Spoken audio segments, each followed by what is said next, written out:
A dying girl, a steak knife, a terrified waitress with a secret. When billionaire Ethan Calloway watched his teenage daughter collapse on a filthy diner floor, he thought it was another panic attack. He was wrong. She had minutes to live, and the shy, invisible waitress everyone ignored was about to grab a kitchen knife and do something that would destroy her quiet life forever. One choice, one impossible procedure, one woman hiding from a past she thought she'd escaped. This is her story. Stay with me until the end. Hit that like button and drop a comment with your city, so I can see how far this story travels across the world. The rain hit Seattle like punishment. Claire Bennett stood behind the counter of the Rusty Fork watching water hammer against the cracked front windows, while the ancient radiator coughed and wheezed in the corner. 6:30 in the morning. The breakfast shift, her least favorite, because it meant dealing with Murray the line cook, who smelled like cigarettes and talked to himself. And because the regulars were miserable before coffee and worse after it. She wiped down the same section of counter for the third time, a nervous habit she couldn't shake. Keep moving, stay invisible, get through the shift. Order up. Murray grunted from the kitchen window, his voice like gravel in a blender. Claire grabbed the plates, runny eggs and burnt toast for table 3, and crossed the dining room with her head down. The diner was nearly empty, just Vernon, the overnight security guard from the building next door, nursing his coffee and reading yesterday's newspaper, and 2 construction workers arguing about the Seahawks near the back booth. She set the plates down without making eye contact. "Can I get you anything else?"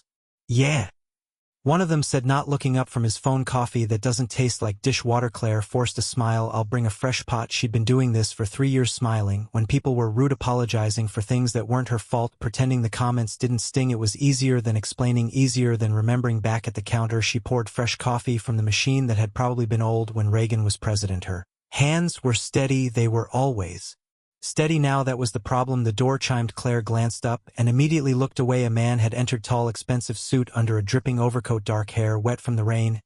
He moved like someone used to being noticed, and Claire had learned years ago that people like that didn't see people like her, which was fine. Preferred actually. Behind him, a teenage girl shuffled through the door, maybe 15, 16, thin in a way that looked painful, dark circles under her eyes, a hoodie 3 sizes too big swallowing her frame. The man, her father, obviously guided her toward a booth near the window with a hand on her shoulder that looked more possessive than protective. "Sit," he said, not unkindly but not gently either. The girl slid into the booth without a word. Her father sat across from her, already pulling out his phone. Claire grabbed 2 menus and approached the table, her practice smile firmly in place. "Good morning, can I start you with some coffee?" The man didn't look up. "Black and orange juice for her." "I don't want anything," the girl said quietly. "Sophie," the man's voice carried a warning, "you need to eat."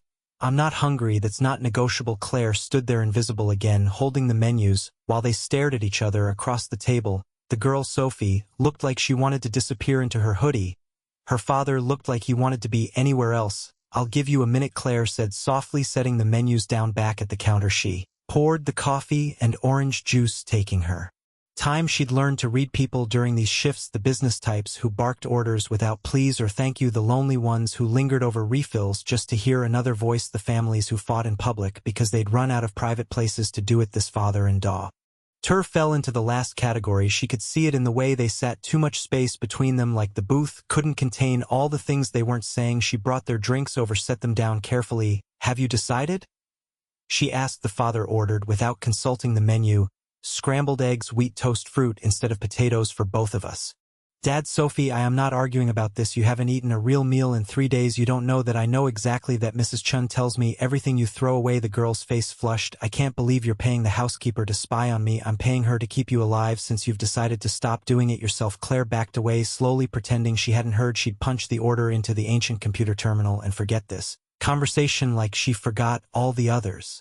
That was the job. Bear witness to strangers' worst moments and then erase the memory. Except she glanced back at the table. The girl had her head down, picking at the paper placemat. Her breathing looked strange, shallow, fast. Claire frowned, then shook her head. Not her business. She'd learned that lesson the hard way. Murray slapped the bell at the kitchen window. "Order up." The next 20 minutes passed in the usual rhythm. Pour coffee, clear tables, smile at complaints. Murray burnt the toast for table 3 again, and Vernon asked for his 4th refill, which meant he was avoiding going home. The construction workers left without tipping. Claire brought the father and daughter their plates. The eggs looked acceptable, which was generous for Murray's cooking. The fruit was Ken swimming and too much syrup. "Thank you," the girl said quietly. It was the first time she'd made eye contact, and Claire felt something catch in her chest. The girl's eyes were wrong, not upset, wrong, something else. The pupils were Slightly different sizes. Claire blinked, looked away, delivered the food and retreated, but she kept watching from behind the counter, wiping the same spot over and over while the father ate, mechanically checking his phone between bites. The girl pushed food around her plate, occasionally lifting a piece of melon to her mouth, and then setting it down without eating. Sophie, please, I'm trying. You're not trying, you're performing. Trying. There's a difference. The girl's hands were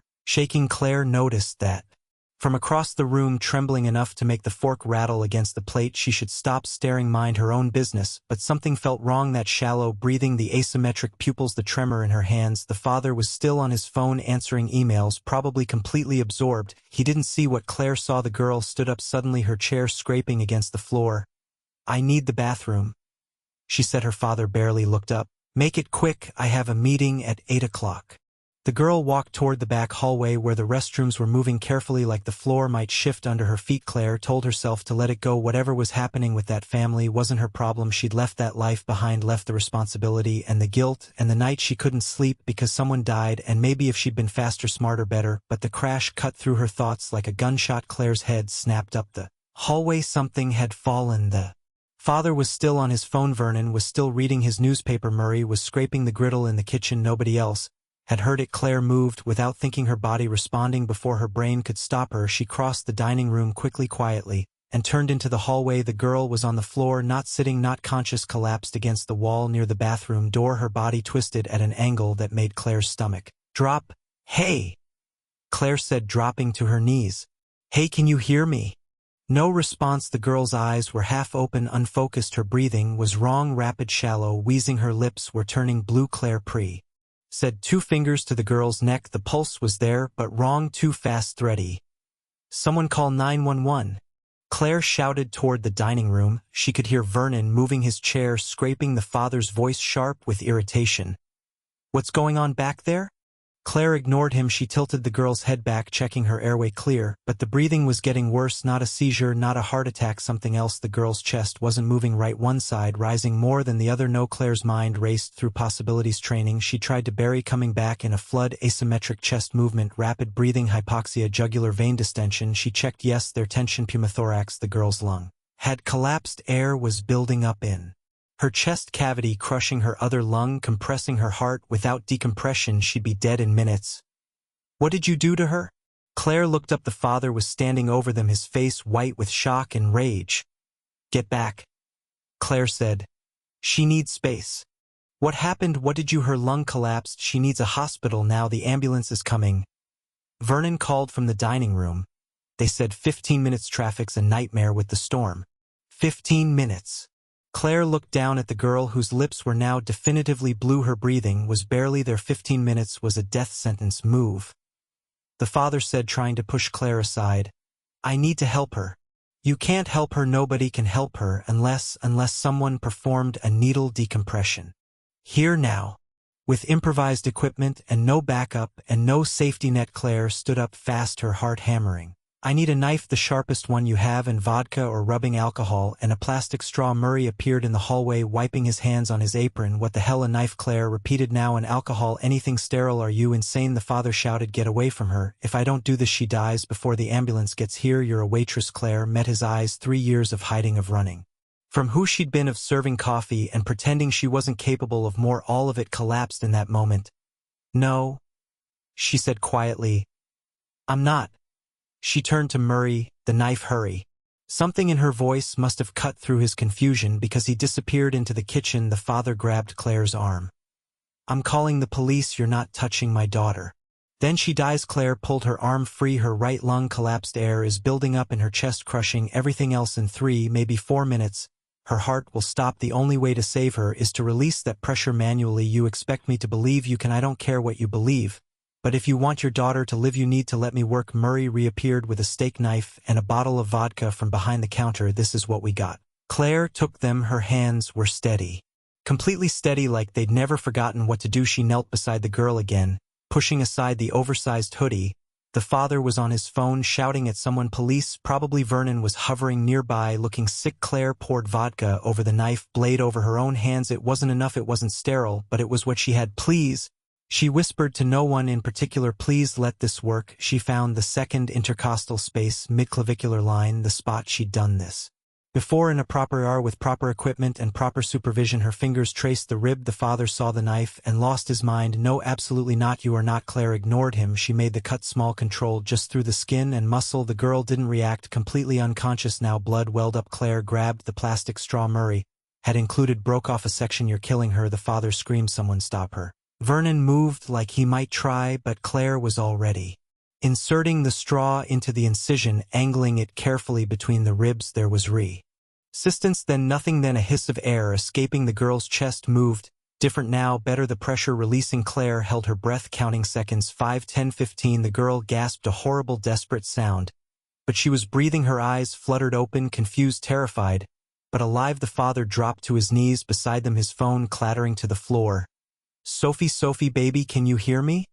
The girl made a small noise, her hand reaching for her father. Sirens wailed in the distance, getting closer. Claire sat back on her heels, the bloody knife still in her hand, and waited for everything to fall apart. The police arrived before the paramedics, 2 officers, both looking wet and irritated from the storm. They took one look at the scene, the girl on the floor, Claire holding a knife, blood on the tile, and their hands went to their weapons. Drop the knife. Claire set it down slowly. She had attention. Pneumothorax. I performed a decompression. The ambulance hands, where I can see them. She raised her hands. Blood was already drying between her fingers. Her shift dress had dark stains across the front. The father was talking rapidly, his words tumbling over each other. She cut my daughter. She just with a kitchen knife. She said the lung was collapsed, but I don't know if. One officer approached Claire while the other checked on the girl. Claire didn't resist. When they pulled her arms behind her back, the handcuffs were cold against her wrists. I'm a doctor, she said quietly. Was a doctor? She needed immediate intervention or she would have died. You got ID? In my purse behind the counter. The paramedics burst through the door, bringing cold air and rain with them, 2 of them moving fast with their equipment. They took in the scene, and one of them, a woman in her 40s with gray streaks in her hair, stopped short when she saw the makeshift decompression. Holy shit, she breathed. Who did this? The officer jerked his thumb at Claire, the waitress. The paramedic knelt beside the girl, checking the insertion site. This is exactly right, textbook placement. Did you use the straw? It's all I had. Claire said. The paramedic looked up at her, something like awe in her expression. You saved her life. Another few minutes, and she shook her head. Where'd you learn to do this? Claire didn't answer. The second paramedic was already placing a proper chest tube, working efficiently, while the girl remained semi-conscious on the floor. They got her on a gurney, hooked up to oxygen, vitals stabilizing. The father climbed into the ambulance with them, but before he left he turned back to look at Claire, still in handcuffs. His expression was impossible to read. Shock, maybe confusion, something else underneath. Then the ambulance doors closed and they were gone. The officer who cuffed Claire was talking into his radio. Need to verify her credentials. Says she's a doctor, but she's working as a waitress. He paused, listening. Yeah, I'll bring her in. Am I being arrested? Claire asked. That depends on whether the father presses charges. For now we need a statement. They took her to the station, sat her in a windowless room that smelled like bad coffee and disinfectant. The handcuffs came off, leaving red marks on her wrists. A detective arrived, older guy, tired eyes, coffee stain on his tie. Claire Iyer Bennett, he said, reading from a file. Age 30. You told the officers you're a doctor. I was. Claire folded her hands on the table. I had a medical license. Past tense. Why past tense? She didn't answer. The detective flipped through pages. We ran your name, found some interesting things. You went to med school at Johns Hopkins, top of your class, surgical residency at Seattle. Grace published research on trauma procedures. He looked up. That's a hell of a resume for someone serving eggs at a diner. I left medicine. Why? Personal reasons. Those personal reasons wouldn't have anything to do with what happened to Daniel Carver, would they? The name hit Claire like cold water. She kept her face neutral, but her stomach twisted. That was 3 years ago, she said. Etley, 18-year-old kid, came into the ER after a car accident. You were the attending surgeon. I remember. The family sued. The hospital claimed negligence. The case settled out of court, and you disappeared from medicine entirely. The detective leaned forward. What happened in that operating room? Dr. Bennett, I don't have a license anymore. Don't call me doctor, but you performed surgery today with a steak knife. That was an emergency field procedure. The girl would have died, and Daniel Carver, would he have died too if you'd done something different? Claire's hands clenched under the table. Daniel Carver died because I missed something. I made a judgment call and I was wrong, and a kid died. That's what happened. The hospital cleared you of wrongdoing. The hospital protected itself. I knew the truth. The detective studied her for a long moment. So you've been punishing yourself for 3 years, hiding, pretending you're not capable of saving lives. I'm not pretending anything. I quit because I couldn't trust myself anymore, and yet today you trusted yourself enough to cut into a teenage girl's chest with a kitchen knife. Claire looked away. There wasn't time to second-guess. The detective closed the file. The girl's stable. Her father's at the hospital with her. The paramedic said, what you did was extraordinary, probably saved her life. He stood up. You're free to go, Dr. Bennett, but I suspect you're going to be hearing from that father again. People like him don't forget debts. Claire walked out of the police station. Into afternoon rain, her dress was still stained, her hands were still shaking now, adrenaline finally catching up. She'd saved a life today, and all she could think about was the life she hadn't saved 3 years ago. Daniel Carver had been 18, bright kid, scholarship to USC. He'd been driving home from graduation practice when a drunk driver ran a red light, massive internal bleeding. Claire had operated for 6 hours, but she'd missed a small tear in his mesenteric artery. He'd bled out during recovery. The family had been devastated. The hospital had circled wagons protecting their star surgeon, but Claire had known she'd missed it. Her fault, her failure. She'd resign the next day, and now 3 years later she'd just performed emergency surgery on a diner floor in front of witnesses and police and people recording on their phones. Her phone buzzed. A text from Murray. Cops came back and took the security footage, said the father wants copies. You okay? Claire didn't respond. She walked to the bus stop, waded in the rain, and rode home to her studio apartment that smelled like mildew and old carpet. She didn't turn on the lights, just sat on the edge of her bed and stared at her hands in the darkness. They were still steady. They'd remembered exactly what to do, and that scared her more than anything else. As 3 days later Claire was clearing tables at the Rusty Fork when a black Mercedes pulled up outside. She watched through the window as a driver got out, opened an umbrella, and walked around to open the passenger door. Ethan Calloway stepped out. Claire's stomach dropped. She grabbed her order pad and retreated behind the counter, hoping he'd come and look around, not see her and leave, but he came straight to the counter, looked directly at her. Miss Bennett, he said, we need to talk. Up close he looked different than he had that morning, less frantic, more composed, but there was something in his eyes, exhaustion maybe, or guilt. If this is about charges, Claire said quietly, I already spoke to the police. It's not about charges, it's about my daughter. Vernon was watching from his usual booth. Murray had stopped cooking to stare through the kitchen window. How is she? Claire asked. Because she couldn't help herself. Alive because of you. Ethan set a business card on the counter. I need to hire you. Claire blinked. Excuse me, Sophie has been sick for months. Weakness, finding spells, breathing problems. We've seen 6 specialists. Nobody can tell me what's wrong, but you looked at her once and knew exactly what was happening. I got Lou. CKY. No, his voice was firm. You're trained, highly trained. The paramedics said what you did was extraordinary. I looked into your background. Johns Hopkins, Seattle. Grace, you are one of the best trauma surgeons in the city. Was being the operative word. I don't care about the past. I care about my daughter's future. He pushed the card closer. I'm offering you a job, private physician for Sophie. You'll live at my estate, full room and board, salary of $400,000 a year. Claire stared at him. $400,000 she made. $22,000 working at the diner. No, she said. You haven't heard the full offer. I don't need to. I'm not a doctor anymore. Then what are you? His voice had an edge now. A waitress. You really want to spend the rest of your life serving coffee when you could be saving lives? You don't know anything about me. I know you walked away from medicine after Daniel Carver died. I know the hospital cleared you, but you blamed yourself anyway. I know you've been hiding for 3 years.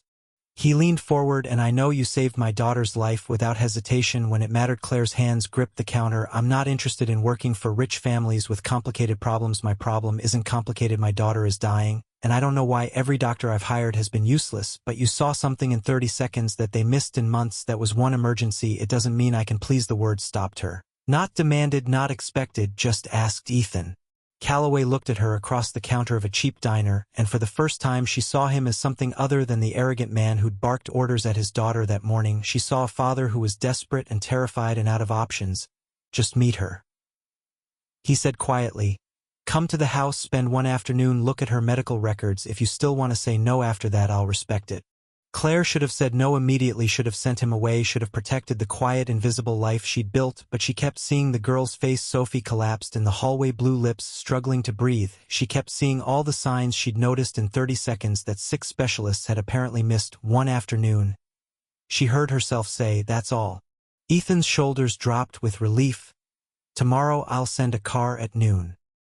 He left the business card and walked out. The Mercedes pulled away into traffic. Murray poked his head through the kitchen window. You just agreed to work for a billionaire. I agreed to one visit. Claire, that guy was Ethan Calloway, Calloway Industries. He's like stupid rich, I know, and you're going to tell him no? Claire picked up the business card, heavy stock, embossed lettering, everything about it screamed money and power and exactly the kind of life she tried to escape, probably, she said, but she slipped the card into her pocket. Anyway, the estate was 45 minutes outside Seattle, perched on a cliff overlooking the Sound. Claire sat in the back of the Mercedes watching trees give way to manicured grounds and wondered what the hell she was doing. The driver, silent professional, pulled up to a house that looked more like a museum, all glass and steel and architectural angles that probably had names she didn't know. A woman met her at the door, 50s, elegant gray hair in a perfect twist. Miss Bennett.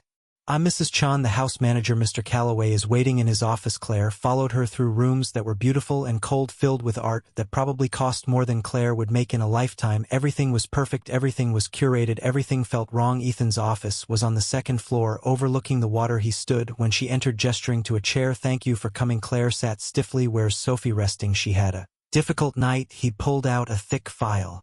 These are her medical records, 6 specialists, dozens of tests, no answers.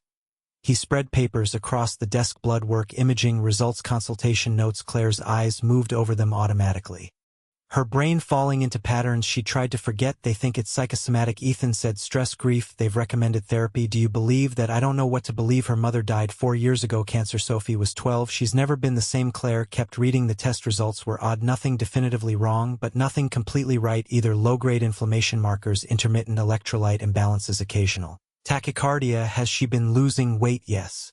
Significantly. Appetite comes and goes. Some days she eats normally, other days she can't keep anything down. Claire made notes on a pad. Ethan provided the collapsed lung. That's not psychosomatic. The doctor said it was spontaneous. Pneumothorax can happen to anyone, especially young women can, but combined with everything else. Claire trailed off, thinking, I'd need to examine her, run my own tests, whatever you need. I'm not agreeing to the job, just to look, that's all. Understood. He led her upstairs to Sophie's room, knocked quietly before opening the door. The girl was in bed, propped against pillows, reading a book. She looked up when they entered and her eyes widened with recognition. You, she said from the diner. Hi, Sophie. I'm Claire. You saved my life. The girl's voice was soft, uncertain. Dad told me what you did. Claire moved closer, keeping her movements slow and non-threatening. How are you feeling? Tired, sore? Sophie touched her chest, where the hospital had placed a proper chest tube. They said you used a straw. It was all I had. That's insane. But Sophie smiled a little. Thank you. Claire pulled a chair beside the bed. Your dad asked me to look at your medical records. Would it be okay if I asked you some questions? Sophie glanced at her father, who nodded. Okay. When did you first start feeling sick? I don't know, maybe 6 months ago. It was gradual, just tired all the time. Then the headaches started. What kind of headaches? Bad ones, like someone was squeezing my skull. Claire made mental notes. Do they come at specific times? Usually in the morning and after I eat, sometimes after every meal. No, just some meals. I can't figure out the pattern. Interesting. Claire filed that away. Do you ever feel nauseous? A lot. Yeah. What about tremors? Shaking hands. Sophie held up her hands. They were trembling slightly all the time now. Claire examined her, checked her eyes, her pulse, listened to her breathing. Sophie tolerated it patiently, and Claire got the sense this girl had been poked and prodded by so many doctors that one more didn't matter, but something felt off. Not with Sophie's body, with the room. Claire glanced around. Expensive furniture, custom bookshelves, everything a teenage girl could want. But there were odd things too. A glass of water on the nightstand that looked untouched, a tray of food barely eaten, and medications. So many medications. What are these? Claire picked up a bottle. Dr. Reed prescribed them. Ethan said for the anxiety. Claire read the label. Benzodiazepines, strong dose. She picked up another bottle. Beta blockers, another, some supplement she didn't recognize. Who's Dr. Reed? Our family physician. He's been treating Sophie since her mother died. Claire set the bottles down carefully. Too many medications, too many variables. If Sophie was having adverse reactions, it would be impossible to determine which drug was causing what. I'd like to see Dr. Reed's notes, she said. Of course. Sophie yawned, her eyes drooping. Sorry. I get so tired. That's okay. Rest. Claire stood. Thank you for talking with me. Will you come back? Sophie asked, her voice small. Claire hesitated. I don't know, please. I like talking to you. You didn't treat me like I'm crazy. The words hit Claire harder than they should have. She remembered what it felt like to have people doubt you, to question whether your pain was real. I'll come back, she heard herself say. Ethan walked her downstairs. Well, something's wrong, Claire said carefully. I don't know what yet, but this isn't anxiety. This isn't grief. Will you take the job?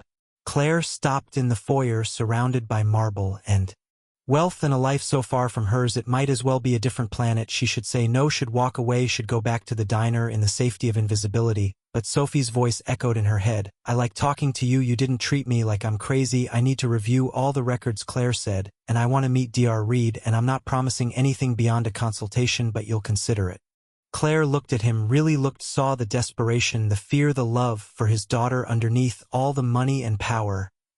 I'll consider it, She said she left before she could change her mind. That night Claire couldn't sleep. She lay in her studio apartment staring at the water-stained ceiling and thought about Sophie, about the medical records that didn't quite make sense, about the medications that seemed excessive, about the pattern she couldn't quite see yet but felt hovering just beyond her. Her phone buzzed. A text from an unknown number. "This is Ethan Callaway. Dr. Reed can meet with you tomorrow at 2 p.m. if you're available. I've also arranged for you to have full access to Sophie's medical files." Claire stared at the message. Tomorrow at 2 p.m. She was supposed to work the dinner shift. She texted back, "I'll be there." Then she called Murray and quit her job at the Rusty Fork because somewhere between the diner floor and that mansion bedroom Claire had stopped running, and the shy waitress nobody noticed was about to become someone else entirely. Dr. Marcus Reed arrived at the Callaway estate in a Jaguar that probably cost more than Claire's entire education. She watched from the library window as he stepped out, smoothing his silver hair, checking his reflection in the car window before walking to the door.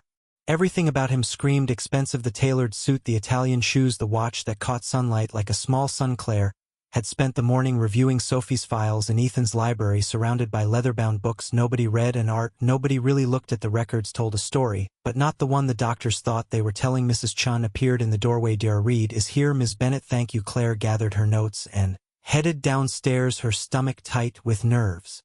She hadn't felt in years. She'd reviewed cases before, consulted with other physicians, but that was when she'd had credentials and authority, and the weight of a hospital behind her. Now she was just a former surgeon who'd quit in disgrace, about to question a man who'd probably never been questioned in his life. Ethan met her in the foyer with Dr. Reed, who looked at Claire the way people look at things they've stepped in. "This is Claire Bennett," Ethan said. "She's consulting on Sophie's case." Reed's eyebrows lifted slightly. "Consulting? I wasn't aware we needed consultation after what happened last week.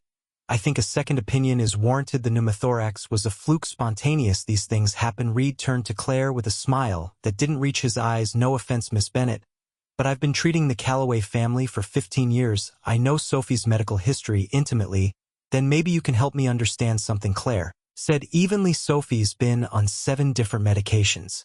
For 6 months, that's a lot for a teenage girl with no definitive diagnosis." Reed's smile thinned. "Those medications are managing her symptoms or creating new ones?" The air in the foyer went cold. Ethan looked between them, clearly uncomfortable. "Perhaps we should discuss this in my office," he said. They moved to the study. Claire, Ethan, and Reed, who settled into a chair like he owned it. Claire remained standing, her notes in hand. "Walk me through your treatment plan," she said to Reed. "I'm sorry, who are you exactly?" Reed's voice had an edge now. "Ethan mentioned you're a consultant, but I don't see any credentials. Are you even licensed?" "No," Claire said simply, "I'm not." "Then, with all due respect, I don't see why I should be justifying my medical decisions to someone without standing because that someone saved your patient's life when you missed attention." Pneumothorax. Reed's face flushed. "I wasn't present when that happened. Had I been there, you would have done what you've been treating her for months and never caught the warning signs: asymmetric breathing, subcutaneous emphysema. These things don't appear instantly. You're making assumptions based on a single emergency. I'm making observations based on 6 months of records that don't add up." Claire opened her folder. "Sophie's symptoms have been getting progressively worse since you started her on this medication regimen. Have you considered that the treatments might be contributing to her decline?" "That's absurd." "Is it?" "Look at the timeline." Claire spread papers across Ethan's desk. "January, she starts on the benzodiazepines. February, the tremors begin. March, you add beta blockers. April, the fainting starts. May, you add this supplement I've never heard of." She picked up a printout. "What is Vitalex 7, a proprietary formulation? Vitamins, minerals, amino acids, completely harmless, completely unregulated." "You mean it's not FDA approved?" Reed stood abruptly. "Ethan, I've been patient, but I'm not going to sit here and be lectured by someone who isn't even a practicing physician. Whatever happened in your past that made you leave medicine is your business, but don't project your failures onto my treatment." The words landed like a slap. Claire felt her face go hot. Ethan stood to Marcus. "That's enough." "No, it's not enough. You bring in some random woman who performed a barbaric procedure with a kitchen knife, and now you're questioning my judgment. I've kept this family healthy for years. I was here when Caroline was dying. I held Sophie's hand through the worst of her grief. Where were you?" He looked at Claire, serving coffee and running from your mistakes. Claire's hands clenched around her notes. Part of her wanted to walk out, let Reed have his patient, go back to invisibility, but she thought of Sophie upstairs getting sicker while nobody listened. "You're right," she said quietly. "I did run from my mistakes. I made a judgment call that killed someone, and I couldn't live with that. But at least I acknowledged it. Can you say the same? I haven't killed anyone, haven't you? Claire met his eyes. Sophie's dying slowly. And you're so busy defending your treatment plan that you won't consider the possibility that you're wrong. Get out, Reed said coldly. Marcus Ethan started. No, either she leaves or I do. And if I leave, I'm taking my records and my knowledge of this family's medical history with me. Good luck finding someone else who will put up with. He gestured vaguely at everything. All of this. Ethan looked at Claire, conflict written across his face. She could see the calculation happening. Reed had been with the family for years, had history, had credentials, had everything. Claire didn't. I'll go, Claire said before Ethan could speak, but I want it noted that I recommended a full medication review and independent testing. She gathered her papers and walked out, her heart hammering against her ribs. She made it to the foyer before Ethan caught up with her. Claire, wait, it's fine. He's right, I don't have standing. I shouldn't have. He's afraid, Ethan said. That's why he's defensive. You saw something in minutes that he missed in months that terrifies him. Doesn't matter, he's your doctor. He was my wife's doctor too, and she died anyway. Ethan's voice was rough. I trusted him completely, believed everything he said. And Caroline still died. Claire stopped, turned to look at him. What are you saying? I'm saying I don't want to make the same mistake twice. Ethan ran a hand through his hair. Stay, please, I'll deal with Reed. But I need you here. Sophie needs you here. Ethan, I can't practice medicine. I'm not licensed. If something goes wrong, then it goes wrong. But at least I'll know we tried everything. He looked at her with those exhausted, desperate eyes. Please, 1 week. Just stay for 1 week and see if you can figure out what's happening to my daughter. Claire should have sighed. Dino should have walked out the door and never looked back. Instead, she heard herself say, 1 week, but I need complete access, all records, all medications, and Reed doesn't interfere. Done, and I want Sophie off everything except absolute essentials. We need a clean baseline. Ethan hesitated. Reed won't like that. Reed doesn't have to like it. This is your daughter, your choice. For a long moment, Ethan just looked at her, then he nodded. I'll tell him. The next 3 days were chaos. Reed left in a fury.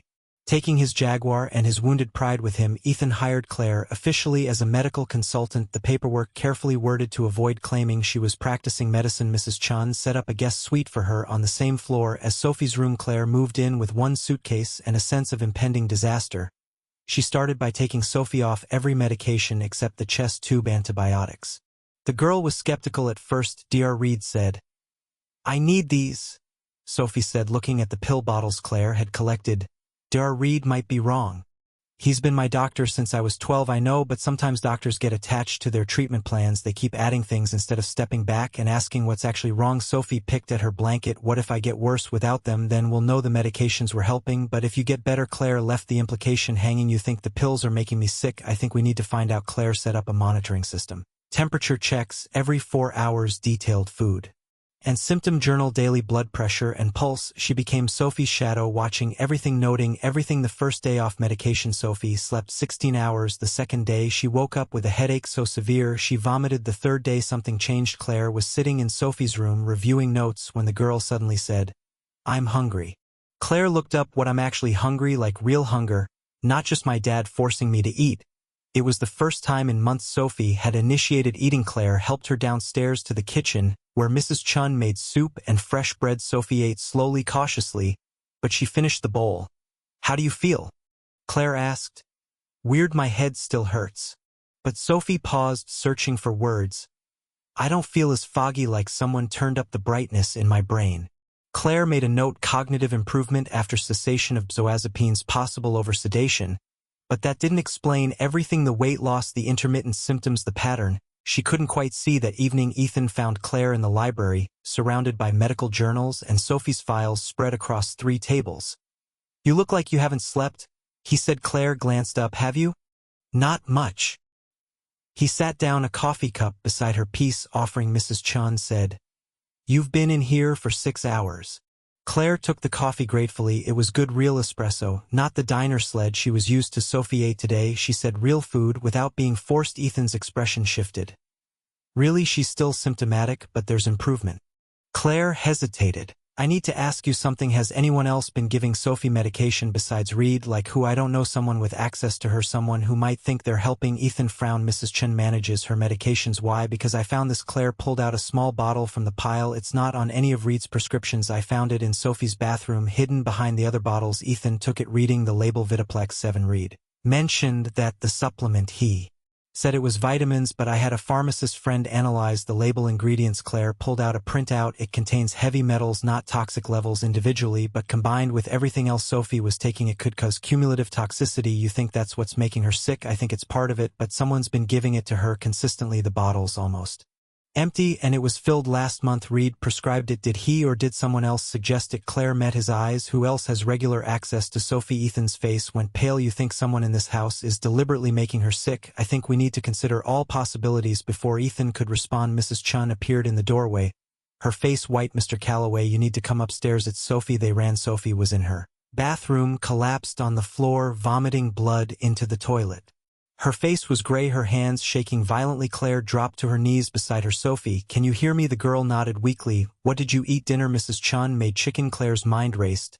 They'd all eaten the same chicken. If it was food poisoning, they'd all be sick. Unless, did you take anything, any medication? No, just Vanessa said. Sophie's eyes rolled back. Claire caught her before she hit the floor. Call 911 now. Ethan was already on the phone. Claire checked Sophie's pulse, rapid, thready. Her pupils were dilated unevenly. Who's Vanessa? Claire demanded. My fiancée. Ethan said, his voice hollow. She's been staying here on weekends. Where is she now? Downstairs. She was. He stopped. She made Sophie tea before dinner, said it would help with her appetite. Claire's blood went cold. Get me that tea. The cup she used. Don't let Vanessa leave. Mrs. Chun rushed out. Claire turned Sophie onto her side as the girl vomited again, this time barely conscious. Stay with me, Claire said. Sophie, stay with me. The ambulance took 12 minutes. 12 minutes of Claire doing everything she could to keep Sophie stable while Ethan paced and Mrs. Chun wrung her hands, and somewhere downstairs Vanessa Sinclair was apparently asking what all the fuss was about. The paramedics, the same ones from the diner, recognized Claire immediately. You again, the woman said, but she was already moving, checking Sophie's vitals. Possible poisoning, Claire said. Unknown substance. She's been vomiting blood for 8 minutes. Neurological symptoms altered consciousness, uneven pupils. They got Sophie on a gurney, started in 4, loaded her into the ambulance. Ethan climbed in after them. I'm coming, Claire said. No. Ethan's voice was hard. Stay here, find out what she drank. I need to know what we're dealing with. The ambulance left, sirens wailing into the night. Claire stood in the driveway, her hands shaking now, the adrenaline finally catching up. Then she turned and walked back into the house. She found Vanessa in the living room, elegant in a designer dress, looking irritated. What on earth is happening? Vanessa demanded. Ethan just left without explaining anything. Sophie's been poisoned, Claire said flatly. Vanessa's face went carefully blank. Poisoned? That's absurd. She probably just ate something that disagreed with her. Where's the tea you gave her? I don't know what you're talking about. Before dinner you made her tea. I make her tea every time I'm here. She likes chamomile. Show me. Vanessa's eyes narrowed. I'm sorry. Who are you to be giving orders in Ethan's house? I'm the person who's going to find out what you gave that girl. You can show me voluntarily, or I can call the police and let them search. For a moment something flickered across Vanessa's face. Fear maybe, or calculation. Then she smiled. Of course, if it will put everyone's mind at ease. She led Claire to the kitchen, moving with unhurried grace, pointed to a teacup in the sink, already washed. Their chamomile, just like always. Claire picked up the cup. It smelled like chamomile. But there was something else underneath, something bitter. What else did you put in it? Nothing, just tea and honey. Honey from where? The cupboard, where it always is. Claire opened the cupboard, found a jar of expensive organic honey, opened it. It looked normal, smelled normal, but her instincts were screaming that something was wrong. Mrs. Chun, Claire called. The housekeeper appeared. Yes. Do you buy this honey? No. Ms. Sinclair brings it. She says it's special from her family's estate. Claire looked at Vanessa, who was still smiling. That perfect smee. Lou, I like to bring little touches from home, Vanessa said. Ethan appreciates it. Does Sophie eat this honey sometimes in her tea? Why? Do you think organic honey is poisonous? Now Claire set the jar down carefully.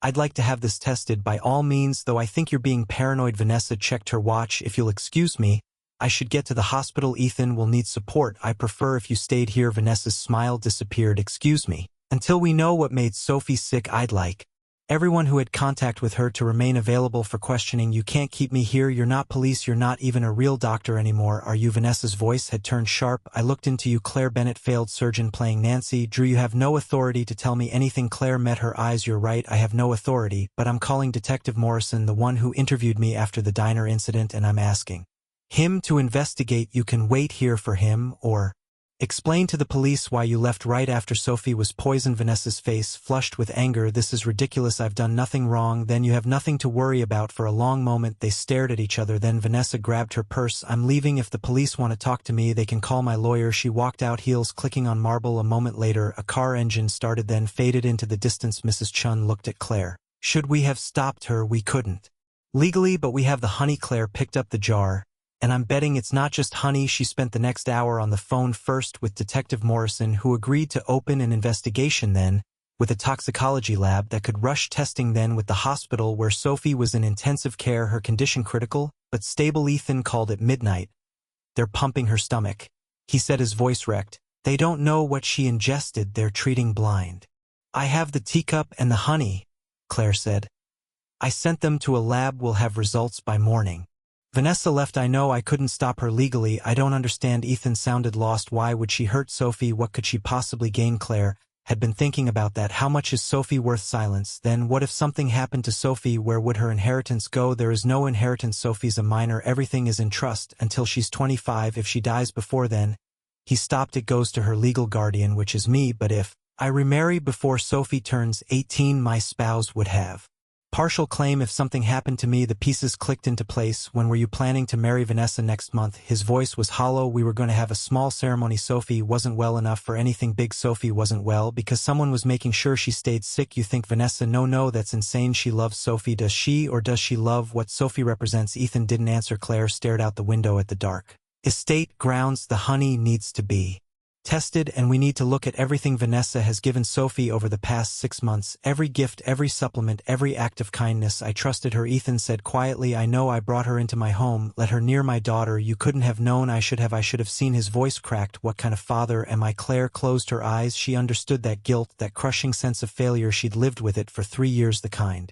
who's trying, she said softly. That's all any of us can do. The lab results came back at 6 o'clock in the morning. The honey contained foxglove extract digitalis, a cardiac glycoside that in small doses over time would cause exactly the symptoms Sophie had been experiencing: weakness, nausea, visual disturbances, cardiac arrhythmias. In larger doses, it was lethal. Claire called Detective Morrison immediately, then Ethan, then the hospital where Sophie was slowly stabilizing. Now that they knew what they were treating by noon, police had issued a warrant for Vanessa Sinclair's arrest. They found her at the airport about to board a flight to Paris. Claire watched the news coverage from the hospital waiting room where she'd been sitting for 8 hours. Vanessa being led away in handcuffs, her perfect facade finally cracking, screaming about lawyers and false accusations, and how they'd all regret this. Ethan appeared beside Claire, looking like he'd aged 10 years. Overnight, she confessed, he said numbly. Not officially, but she told her lawyer everything. She's been poisoning Sophie for months, small doses enough to make her sick, but not obviously dying. She wanted Sophie weak, wanted me desperate, wanted to be the supportive partner who stood by me through crisis. And then once we were married, she would have increased the doses, made it look like Sophie's condition was deteriorating despite everyone's best efforts. A tragic loss, and I'd turned to my new wife for comfort, never knowing she was the one who killed my daughter. Claire felt sick. What about Dr. Reed? He didn't know, but if Vanessa had been feeding him information suggesting symptoms, guiding his treatment, he thought he was helping. Instead, he was. Ethan's voice broke. He was poisoning her with medication she didn't need, while Vanessa poisoned her with everything else. It's not your fault, isn't it? I chose Vanessa. I trusted her. I let her into our lives. You were lonely, grieving. She manipulated that. Ethan sank into the chair beside her. Sophie could have died, but she didn't, because you brought me in, because you question things. I just wanted someone to fix it. He looked at her. You saved her life twice now. I just don't. His voice was fierce. Don't diminish what you did. You saw what 6 specialists missed. You pushed back when everyone else accepted the easy answers. You saved my daughter's life twice, and his voice cracked. I will never be able to repay that. Claire didn't know what to say, so she just sat there, shoulder to shoulder with this broken father in a hospital waiting room, while somewhere upstairs his daughter fought to recover from months of slow poisoning. A doctor appeared in the doorway. Mr. Calloway, you can see Sophie now. They went up together. Sophie was awake, pale, but alert, hooked up to monitors that beeped steadily. Hey, Dad, she said weakly. Ethan rushed to her bedside, taking her hand carefully like she might break. Hey, baby, how are you feeling? Like I got hit by a truck, but better than yesterday. Her eyes found Claire. They told me about Vanessa, about the honey. I'm sorry, Ethan said. I'm so sorry, I didn't see it. How could you? I didn't see it either. She was nice to me. She brought me tea and asked about school, and Sophie's voice broke. She was trying to kill me. I know why. Money, control. I don't know if she even knows why. Ethan stroked her hair. But she can't hurt you anymore, I promise. Sophie looked at Claire. You figured it out. Not fast enough that I'm alive. Sophie managed a weak smile. That's twice now you've saved me. I'm starting to think you're like my guardian angel or something. Claire felt her throat tighten. I'm really not. Yeah, you are. The universe put you in that diner the exact moment I needed you, then brought you here when I needed you again. That's not coincidence. That's not how the universe works. Maybe not, but I'm glad it worked out this way." Sophie squeezed her father's hand, then reached for Claire's. "Thank you for not giving up on me when everyone else did." Claire held the girl's hand, this fragile teenager who'd survived months of poisoning and a collapsed lung and doctors who couldn't see what was right in front of them. "You're welcome," she said softly. She stayed at the hospital for 3 more days while Sophie recovered. Ethan barely left his daughter's side, and Claire found herself orbiting them both, consulting with doctors, reviewing treatment plans, making sure nobody missed anything else. Dr. Reed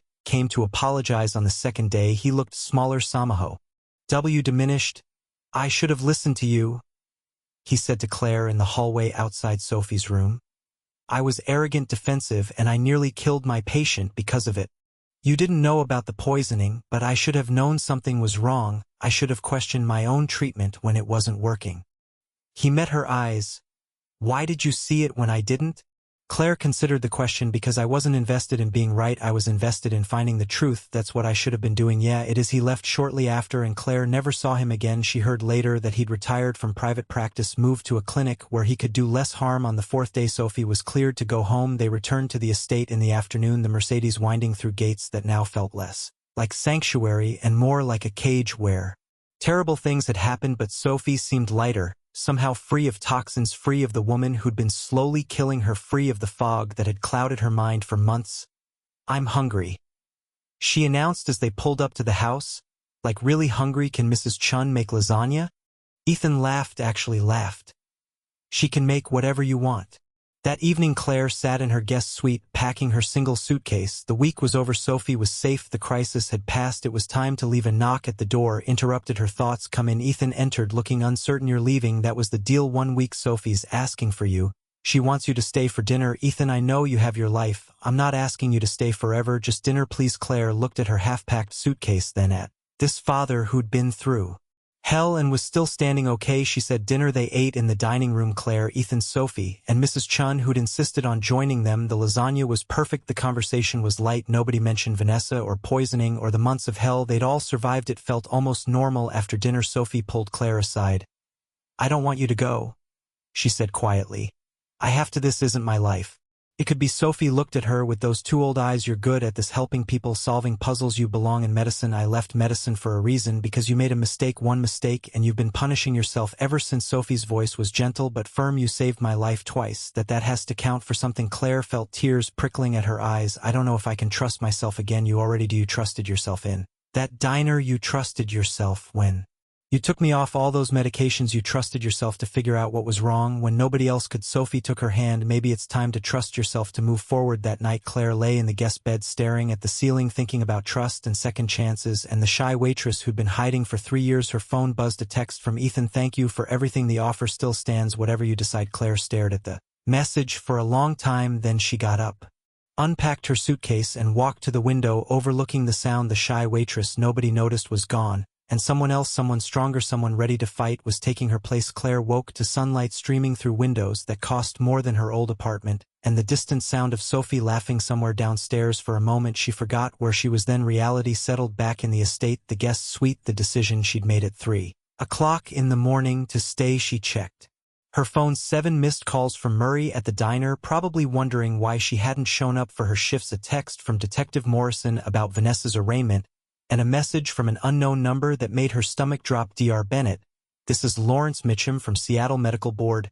We need to discuss your recent activities. Please call at your earliest convenience."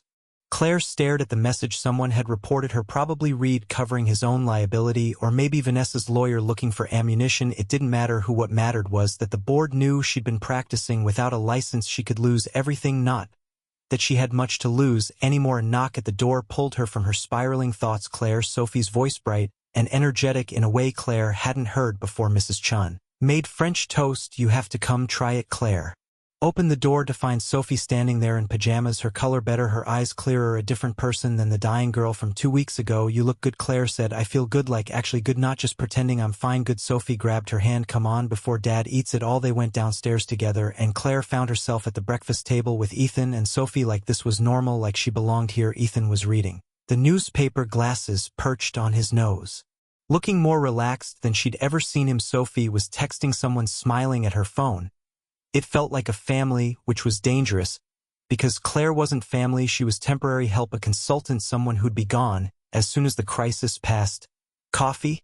Mrs. Chun asked, appearing with a pot. Please. The French toast was perfect. Everything Mrs. Chun made was perfect, which should have been comforting, but instead reminded Claire that she didn't belong in a world where breakfast was an art form. I have meetings in the city today, Ethan said, folding his newspaper, but I should be back by 6. Sophie, you have that appointment with Dr. Warner at 2. Do I have to? Sophie made a face. I feel fine. You just recovered from months of poisoning. Yes, you have to. Can Claire come with me? Both of them looked at her. Claire sat down her coffee carefully. I'm not sure that's appropriate. Dr. Warner is your new physician. You should establish a relationship with him without. Please. Sophie interrupted. I trust you, and Dr. Warner doesn't know my history like you do. Sophie has a point, Ethan said. You know her case better than anyone. It might help Dr. Warner to have your input. Claire wanted to say no, wanted to establish boundaries, but Sophie was looking at her with those hopeful eyes.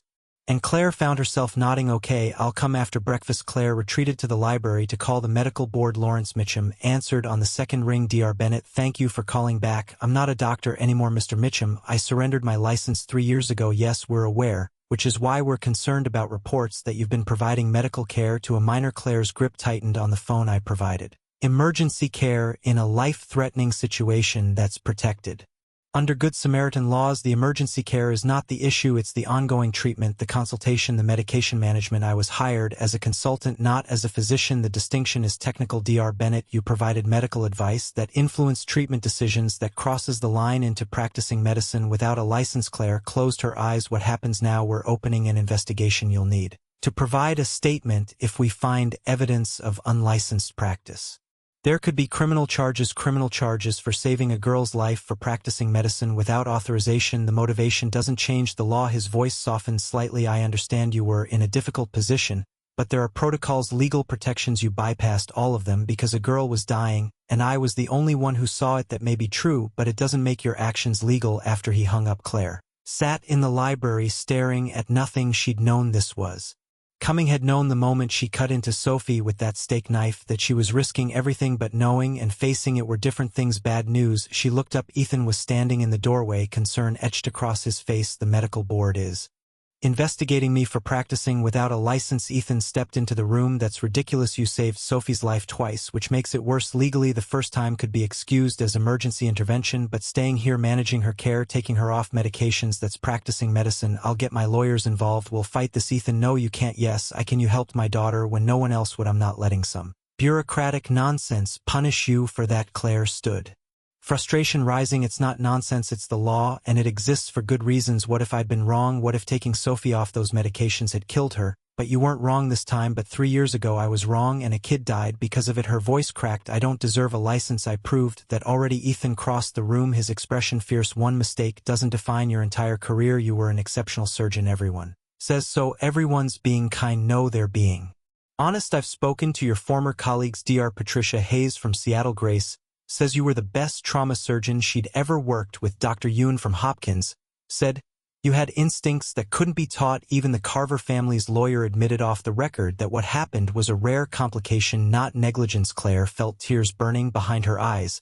Then why did I leave? Because you're human, because you made a mistake and couldn't forgive yourself. Ethan's voice gentled. But maybe it's time to try. Before Claire could respond, Mrs. Chun appeared in the doorway. Mr. Calloway, there's someone here to see you, she says. It's urgent. They went to the foyer where a woman in an expensive suit was waiting. She was around 40, perfectly composed, with a leather portfolio under her arm. Mr. Calloway, I'm Jessica Vance representing Vanessa Sinclair. Ethan's expression hardened. You have a lot of nerve coming here. I understand this is difficult, but my client would like to make you an offer. Your client tried to murder my daughter. We have nothing to discuss. Miss Sinclair is willing to plead guilty to lesser charges, reckless endangerment instead of attempted murder. In exchange, she'll provide a full confession and spare Sophie the trauma of testifying. No, the trial will be brutal. Mr. Calloway, every detail of Sophie's illness will be examined. Every medication, every symptom, every private moment will become public record. Is that what you want for your daughter? Ethan took a step forward, his voice dangerously quiet. What I want is for your client to spend the rest of her life in prison for what she did. Think about Sophie. Think about what this will do to her. I'm thinking about Sophie, which is why your client can rot in hell for all I care. Jessica's expression didn't change. There's another matter. Miss Sinclair claims that your consultant, she glanced at Claire, practiced medicine without a license. She's willing to drop that complaint if you agree to the plea deal. The room went silent. Claire felt ice in her stomach. This was the leverage. This was how Vanessa would get away with it. Get out, Ethan said. Mr. Calloway, I said get out. Tell your client she can make whatever complaint she wants. We're not negotiating with someone who tried to kill my daughter. Jessica studied him for a moment, then nodded. I'll relay your message, but think carefully about this decision. You're not the only one who will pay the price. She left her heels. Clicking on marble, Ethan turned to Claire. She's bluffing. No. She's not. The medical board already contacted me. Vanessa's complaint probably gave them the final push they needed to investigate. Then we fight it. I told you I have lawyers. Ethan stopped. Claire's voice was tired. You can't fix this with money. Some things are beyond even billionaire resources, so what, you just accept it? Let them punish you for doing the right thing. Maybe I deserve to be punished. That's bullshit, and you know it. The anger in his voice surprised her. Ethan was usually so controlled, so measured, but now he looked furious. You saved Sophie's life, he continued. You saw what trained physicians missed. You stood up to read when everyone else let him continue hurting her. You figured out Vanessa was poisoning her before it was too late, and now you want to just what? Apologize for being competent. I want to accept responsibility for my choices, then accept responsibility for the good ones too, not just the mistakes. He ran a hand through his hair. I'm sorry, I shouldn't yell. This isn't your problem. Actually, it is. I'm the one who chose to stay, who chose to get involved. Claire looked at him. But I don't regret it. Even with everything happening now, I don't regret helping Sophie. Something shifted in Ethan's expression. Good, because we need you. You have Dr. Warner now. Sophie will be fine. I'm not talking about medical care. I'm talking about family. Sophie needs you. He stopped, seemed to reconsider. We both need you. The words hung between them, weighted with implications. Claire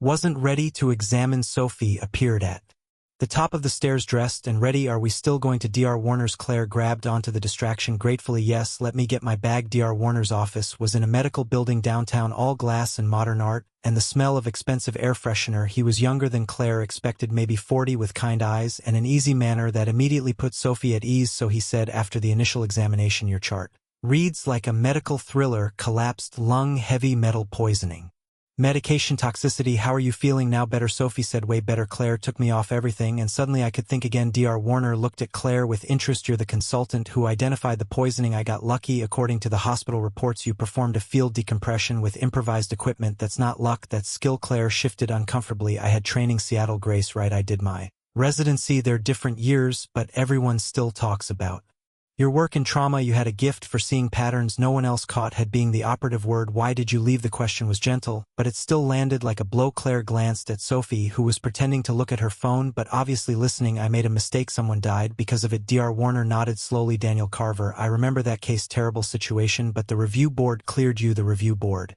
protected the hospital. The review board did their job, which was to determine if negligence occurred. It didn't. He leaned forward. I've seen the records. You did everything right. The mesenteric tear was microscopic. Even in autopsy, they almost missed it. 3 experienced pathologists examining the body with full knowledge of what to look for, and they almost missed it, but they didn't miss it, which means I should have caught it. You're human. Humans miss things. That's why we have teams and protocols and second opinions. He paused. Can I ask you something? If a colleague came to you with the same situation, did everything right, followed every protocol, and still lost a patient to an undetectable complication, would you tell them they should quit medicine? Claire opened her mouth, closed it, because no, she wouldn't. She'd tell them it was tragic, but not their fault. That medicine was full of tragedies that weren't anyone's fault, but that was different. That was someone else. I see that. Look, Dr. Warner said that's different because it's me. Look, I've had it myself. We all have, but here's the thing, it's not different. You're not special. You're not uniquely capable of perfection. You're a highly trained physician who did her best, and sometimes best isn't enough. Sophie spoke up quietly. She saved my life twice. Doesn't that count for something? It counts for everything, Dr. Warner said, which is why I'm going to ask you something. Miss Bennett, have you considered reinstating your license? Claire stared at him. That's not possible. I surrendered it voluntarily. Voluntarily, yes, but not Beck. Cause of disciplinary action. You could petition for reinstatement. It would require some paperwork, some continuing education credits, possibly a supervised practice period, but it's doable. The medical board is investigating me right now for practicing without a license because you're good at it, because patients need you. He smiled. Sounds like the system trying to tell you something. On the drive home, Sophie was quiet for a long time. Then she said, are you going to do it? Try to get your license back? I don't know. You should. Why? Because you're good at this, like really good, and the world needs people who are good at saving lives. Sophie looked out the window. My mom died because her cancer was too aggressive. The doctors did everything they could, but it wasn't enough. I watched her get sicker and sicker, and there was nothing anyone could do. Claire's chest tightened. Sophie, AC, but I didn't have to die. I was dying because someone was poisoning me and nobody saw it except you. You saved me when all those fancy doctors with all their degrees couldn't. Sophie turned to look at her. If you'd had your license, would you have been More willing to help, or would you still have walked away? The question cut straight through every excuse Claire had been making. I don't know, she admitted. I think you would have helped anyway, because it's who you are. The license doesn't matter. What matters is that you see things other people miss. Sophie paused, but maybe having the license would make it easier for you and for people who need help. They drove the rest of the way in silence, but Sophie's words echoed in Claire's head back at the estate. Claire found Ethan in his office staring at his computer with a frown. Bad news? She asked. He looked up. Vanessa's arraignment is tomorrow. The prosecutor wants to know if Sophie's well enough to give a statement. Is she? I don't know. I don't want to put her through that. But Vanessa's lawyer is already spinning this as an unfortunate misunderstanding, claiming the honey was medicinal, not toxic, that Sophie's symptoms were psychosomatic and Vanessa was just trying to help with natural remedies. Claire felt anger rise in her throat. That's insane. The lab results were clear. Lab results can be disputed. Expert witnesses can be bought. Reasonable doubt can be manufactured. Ethan's jaw tightened. I know how this works. I've sat through enough corporate litigation to see how money changes outcomes. So what do? We let Sophie decide. If she wants to testify, we support her. If she doesn't, we find another way. That evening they sat Sophie down in the living room. Claire, Ethan, and the prosecutor, a sharp-eyed woman named Diana Reeves, who'd been handling the case. I need you to understand what this means, Diana said to Sophie. If you testify, Vanessa's lawyer will try to discredit you. She'll suggest you were unstable, that you imagine things, that your father put ideas in your head. She poisoned me, Sophie said flatly. I know, and we can prove it, but a trial is different from truth. It's about what we can convince a jury of beyond reasonable doubt. Diana pulled out a folder. If you testify, we have a strong case. Without you, we're relying on circumstantial evidence and expert testimony. It's winnable, but harder. Sophie looked at her father. What do you think I should do? I think you should do what feels right, not what I want or what the prosecutor wants. What you want. Sophie was quiet for a long moment, then she turned to Claire. What would you do? Claire didn't hesitate. I'd be terrified. Testifying is scary, especially against someone who hurt you, but I'd do it anyway because silence protects the wrong people, even if it was hard, especially if it was hard. The things worth doing usually are. Sophie nodded slowly. Okay, I'll testify. Diana looked relieved. We'll prepare you. Make sure you're ready for whatever her lawyer throws at you. After Diana left, Sophie went upstairs to do homework, leaving Claire and Ethan alone. Thank you, Ethan said quietly, for being honest with her. I just told her what I thought, which is more than most people do. Everyone's so busy protecting her, they forget she's strong enough to handle the truth. Claire settled onto the couch, suddenly exhausted. She is strong, stronger than she knows. She learned it from you. She learned it from surviving. I had nothing to do with it. Ethan sat beside her close enough that she could feel the warmth of him. You have everything to do with it. Before you came, she was fading, not just physically. She'd stopped fighting, stopped hoping. And then you showed up, and suddenly she had someone who believed her, who took her seriously, who didn't treat her like a broken thing to be fixed. I just listened. That's more than anyone else did, including me. His voice was rough with guilt. I was so busy trying to hold everything together after Caroline died, the company, the household, Sophie's care.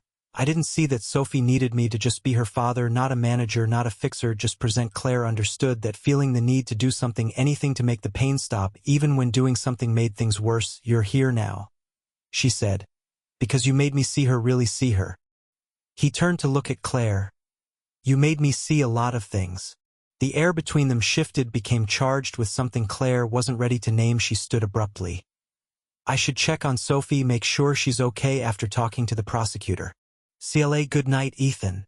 She fled upstairs before he could say whatever he'd been about to say, before she had to acknowledge what was happening between them. But later that night, lying in the guest bed, she couldn't stop thinking about the way he'd looked at her, like she was something precious, like she mattered. It terrified her. The next 3 weeks fell into a rhythm. Claire accompanied Sophie to doctor's appointments, helped her catch up on schoolwork she'd missed, and slowly rebuilt the girl's strength with carefully planned exercise and nutrition. Dr. Warner consulted with Claire, regularly treating her like the physician she used to be. Instead of the waitress she'd become, the medical board investigation hung over everything like a storm cloud. Claire had submitted her statement explaining her actions and accepting full responsibility. Now she just had to wait. Vanessa's trial date was set for 6 weeks out. Sophie was preparing to testify, working with Diana to review her statement and practice handling hostile questions, and Claire was trying very hard not to think about what would happen when this was all over, when Sophie was healthy and the trial was done, and there was no reason for her to stay. One evening she found Sophie in the library surrounded by textbooks and looking frustrated. Calculus. Claire guessed derivatives. I hate them. Want help? You know, calculus PMed requires it. I might remember some things. They worked through problems together, and Claire was surprised by how much she enjoyed it, the logic, the patterns. The satisfaction of finding solutions. It reminded her of diagnosis, taking symptoms and working backward to find the cause. You're good at this, Sophie said, teaching. I mean, I'm just showing you what I remember. No, you're making it make sense. My actual math teacher just writes formulas on the board and expects us to figure it out. Sophie closed her textbook.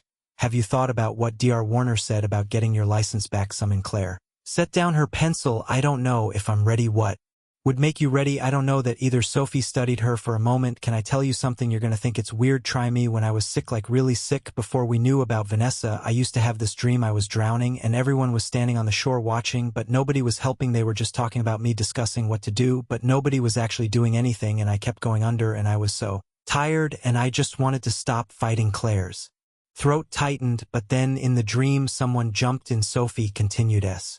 Omion, who wasn't supposed to be there, who nobody expected, and she pulled me out, and when I woke up in that hospital after you did the chest thing with the straw, I realized the dream was real. You were the person who jumped in when everyone else just watched. Sophie, I'm not telling you this to make you feel guilty or obligated or whatever. I'm telling you because you saved my life and now I want you to save yours. Stop drowning in guilt over something that happened 3 years ago. Jump into your own life and start living it again. The words hit Claire like a physical blow. She felt tears burning behind her eyes. It's not that simple, I know, but maybe it could be. Sophie stood gathering her books. Think about it, okay? Not for me or my dad, for you. After Sophie left, Claire sat in the library alone, staring at the calculus problems they'd been solving. Her phone buzzed. A text from Lawrence Mitchum at the medical board. We've completed our investigation. I'd like to discuss our findings. Can you come to the office tomorrow at 10 a.m. Claire's hands shook as she typed back a confirmation. This was it, the verdict on her future. She barely slept that night, and when morning came she dressed in the one professional outfit.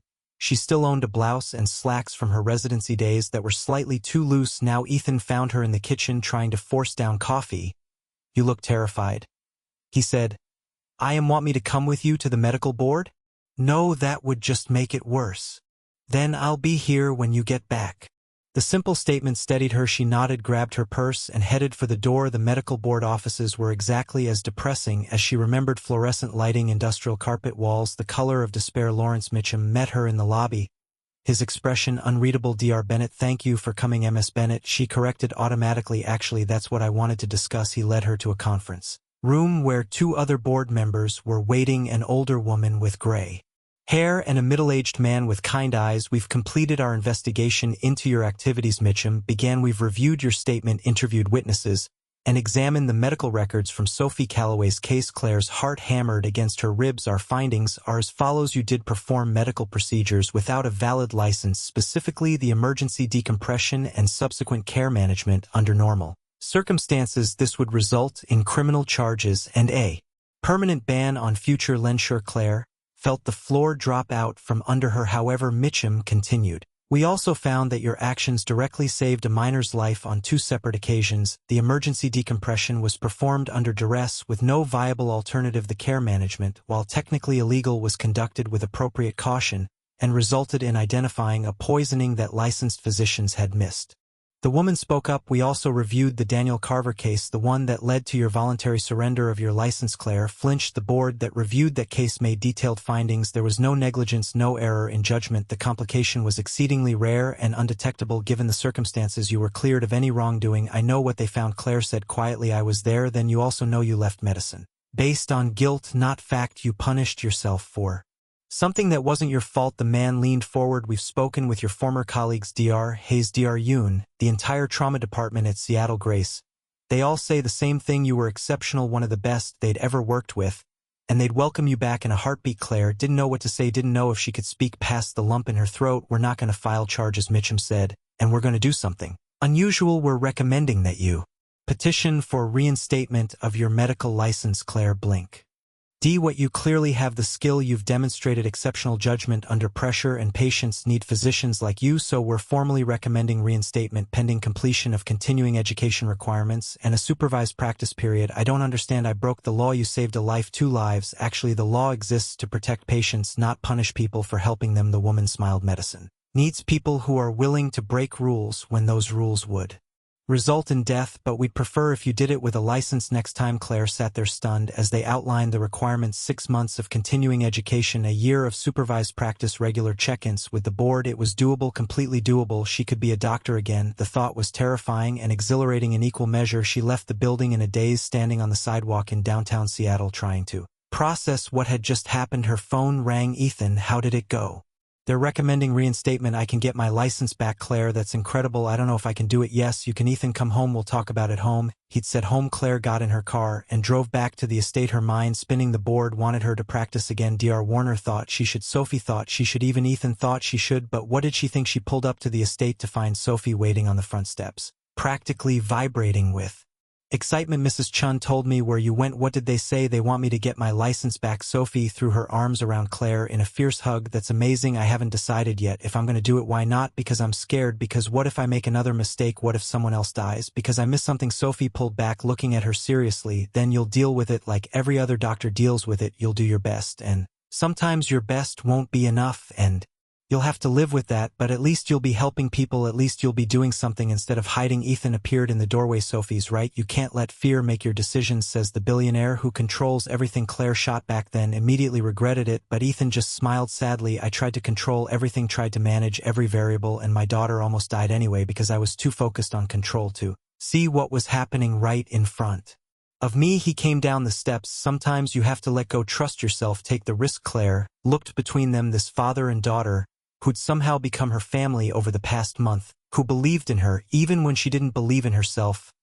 I'll think about it, she said. That night Claire couldn't sleep. She wandered downstairs to the library and found herself looking at her old medical journals, the ones she'd asked Mrs. Chun to retrieve from storage. She opened one at random, an article about trauma protocols, her handwriting in the margins, notes from when she'd been learning, before the mistakes, before the fear. She'd loved this once, the challenge, the puzzle, the satisfaction of helping people. Maybe she could love it again. Claire was still staring at her old medical journals when she heard the scream. She was moving before she fully processed it, running toward the sound, her heart already racing. The scream had come from upstairs, from Sophie's wing. She took the stairs 2 at a time, her bare feet silent on the carpet. Sophie's door was open, light spilling into the hallway. Claire burst through to find the girl sitting up in bed, her face sheet white, staring at something on her nightstand. Sophie, what then? Claire saw it, a small glass vial filled with amber liquid, and beside it a note in elegant handwriting. You should have taken the deal. This didn't have to get ugly. Claire's blood went cold. She grabbed the vial carefully, not touching it directly. Don't touch anything. Where did this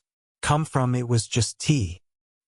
Here, when I woke up, I heard something like a door closing, and then I saw it. Sophie's voice shook. That's Vanessa's handwriting. Ethan appeared in this doorway, his hair disheveled, wearing sweatpants and a t-shirt. What's going on? Claire held up the vial. Someone left this with a threat. Ethan's expression went from confused to furious in seconds. How the hell did someone get in here? We have security. Clearly not good enough, Claire said, already moving toward the window. It was closed, locked from the inside. She checked the adjoining bathroom, the closet, everywhere. Someone could have entered. Nothing. I'm calling the police, Ethan said, pulling out his phone. Sophie grabbed Claire's hand. What if it's poisoned? What if just having it near me? It's in a sealed vial. You're safe. Claire sat beside her on the bed. But we need to get this analyzed. The police arrived 20 minutes later. Detective Morrison and a younger officer who immediately began dusting for fingerprints. Morrison took statements from all of them, his expression grim. Vanessa's still in custody, he said, has been since arraignment. She couldn't have done this personally. She has money. Ethan said, money buys people. Will investigate. In the meantime, I'm recommending you upgrade your security cameras in all common areas, better locks. Maybe a panic room. A panic room, Ethan repeated flatly. In my own house, someone got past your security and left a threat next to your daughter while she slept. A panic room doesn't seem excessive after the police left with the vial and note as evidence. Claire sat with Sophie while Ethan made calls to security companies. The girl was trying to be brave, but Claire could see her hands shaking. I thought it was over, Sophie said quietly. I thought once they arrested her we'd be safe. We will be. Your dad's going to make sure of it. But what if she tries again? What if next time it's not just a threat? Claire didn't have an answer for that because Sophie was right to be scared. Vanessa had already proven she was willing to kill, and now she was desperate. Dawn was breaking when Ethan finally came back upstairs. He looked exhausted, his eyes red from lack of sleep. I've got a security team coming this afternoon. They're going to install cameras, upgrade all the locks, set up a monitoring system, and I'm hiring a private security detail. Someone will be watching the house 24/7. Good, Claire said. I should Have done this weeks ago after Vanessa was arrested. I just thought. He shook his head. I thought we were safe. We couldn't have known she'd do this. I should have known. I should always assume the worst when it comes to protecting Sophie. Sophie spoke up from the bed. Dad, it's not your fault. Yes, it is. All of this is my fault. I brought Vanessa into our lives. I trusted her. I let her get close to you. You didn't know what she was. I should have. Caroline always said I was a terrible judge of character. Said I saw people the way I wanted them to be, not the way they actually were. His voice cracked. She was right. Claire stood, putting a hand on his arm. Vanessa fooled everyone. Read the staff. Sophie, this isn't about your judgment. It's about her being a skilled manipulator. But she could see the guilt eating at him, the same guilt she carried for 3 years, the crushing weight of feeling responsible for someone else's suffering. The security team arrived that afternoon as promised. 6 people who moved through the estate with military precision, assessing vulnerabilities, installing equipment. Claire watched them work while Sophie tried to nap, and Ethan fielded angry calls from his lawyers about the breach. By evening, the house looked like a fortress. Cameras in every hallway, motion sensors on all the windows, reinforced locks on every door, and 2 security guards stationed at the gate, another 2 patrolling the grounds. This is insane, Sophie said, looking at the camera feed displayed on a monitor in Ethan's office. We're prisoners in our own home. We're safe in our own home. Ethan corrected. There's a difference. Doesn't feel different. Claire understood. The estate had always felt too big, too isolated. Now it felt like a cage. That night Claire lay in bed, listening to the house settle around her. Every creak made her tense. Every shadow seemed threatening. She checked her own door 3 times, tested the window locks twice. She was being paranoid. The security was solid. They were safe. But she couldn't shake the feeling that something was wrong. The next morning Claire woke to find Sophie already up and dressed, sitting at the kitchen table with Mrs. Chun. You're up early, Claire said. Couldn't sleep, kept hearing things. Sophie pushed her breakfast around her plate. Is it always going to be like this? Looking over my shoulder, jumping at shadows for a while, maybe, but it gets easier. How do you know? Claire poured herself coffee. Because I've been doing it for 3 years, looking over my shoulder, jumping at shadows. Eventually you learn to live with it. That sounds terrible. It is, but you survive. Sophie studied her for a moment. Is that what you've been doing, just surviving? The question hit harder than it should have, because yes, that's exactly what Claire had been doing, surviving, getting through each day, never actually living. Before she could answer, Ethan appeared, already on his phone, his expression dark. The vial tested positive for the same foxglove extract Vanessa was using before, high concentration. If Sophie had ingested even a small amount. He stopped, his jaw tight. The police are questioning Vanessa, but she's not talking. Her lawyers claiming she has no idea how the vial got there. Of course she is, Claire said. Diana wants to use this as additional evidence. Attempted witness tampering. It could add years to Vanessa's sentence. Good. Ethan set down his phone. There's something else. The security team found evidence of a breach 3 days ago. Someone disabled the alarm system for 47 minutes. We don't know who or how, but it means this was planned. Whoever did it had access to our security codes. Claire felt ice in her stomach. Who has those codes? Me, Mrs. Chun, the security company. And he stopped. Reed, I gave them to Reed months ago in case of medical emergency. The pieces clicked into place. Reed, who'd been defensive when Claire questioned his treatment. Reed, who'd left in anger when Ethan sided with her. Reed, who had everything to lose if Vanessa was convicted and started talking about how he'd unknowingly helped poison Sophie. We need to tell the police, Claire said. Already did. They're bringing him in for questioning.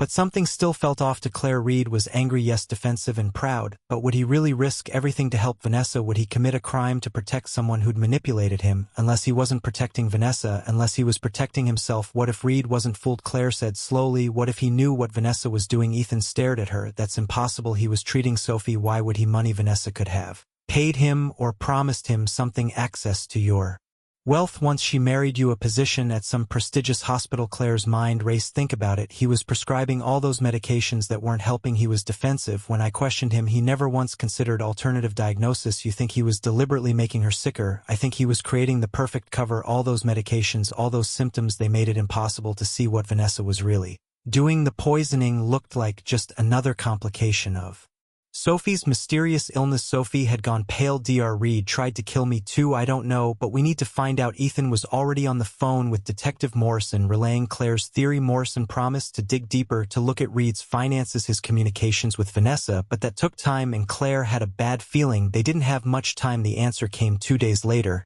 and it came from an unexpected source. Claire was in the library reviewing the continuing education materials the medical BOA RD had sent. When Mrs. Chun found her, Miss Bennett, there's someone at the gate asking for you, says it's urgent. Claire frowned. Who? He says his name is Dr. Marcus Reed. Every alarm in Claire's body went off. Tell the security guards not to let him in and call Ethan. He says he has information about Vanessa. Says He'll only talk to you. Claire's mind raced. This could be a trap. Reed could be trying to get inside to finish what Vanessa started, or he could actually have information they needed. Is Ethan home?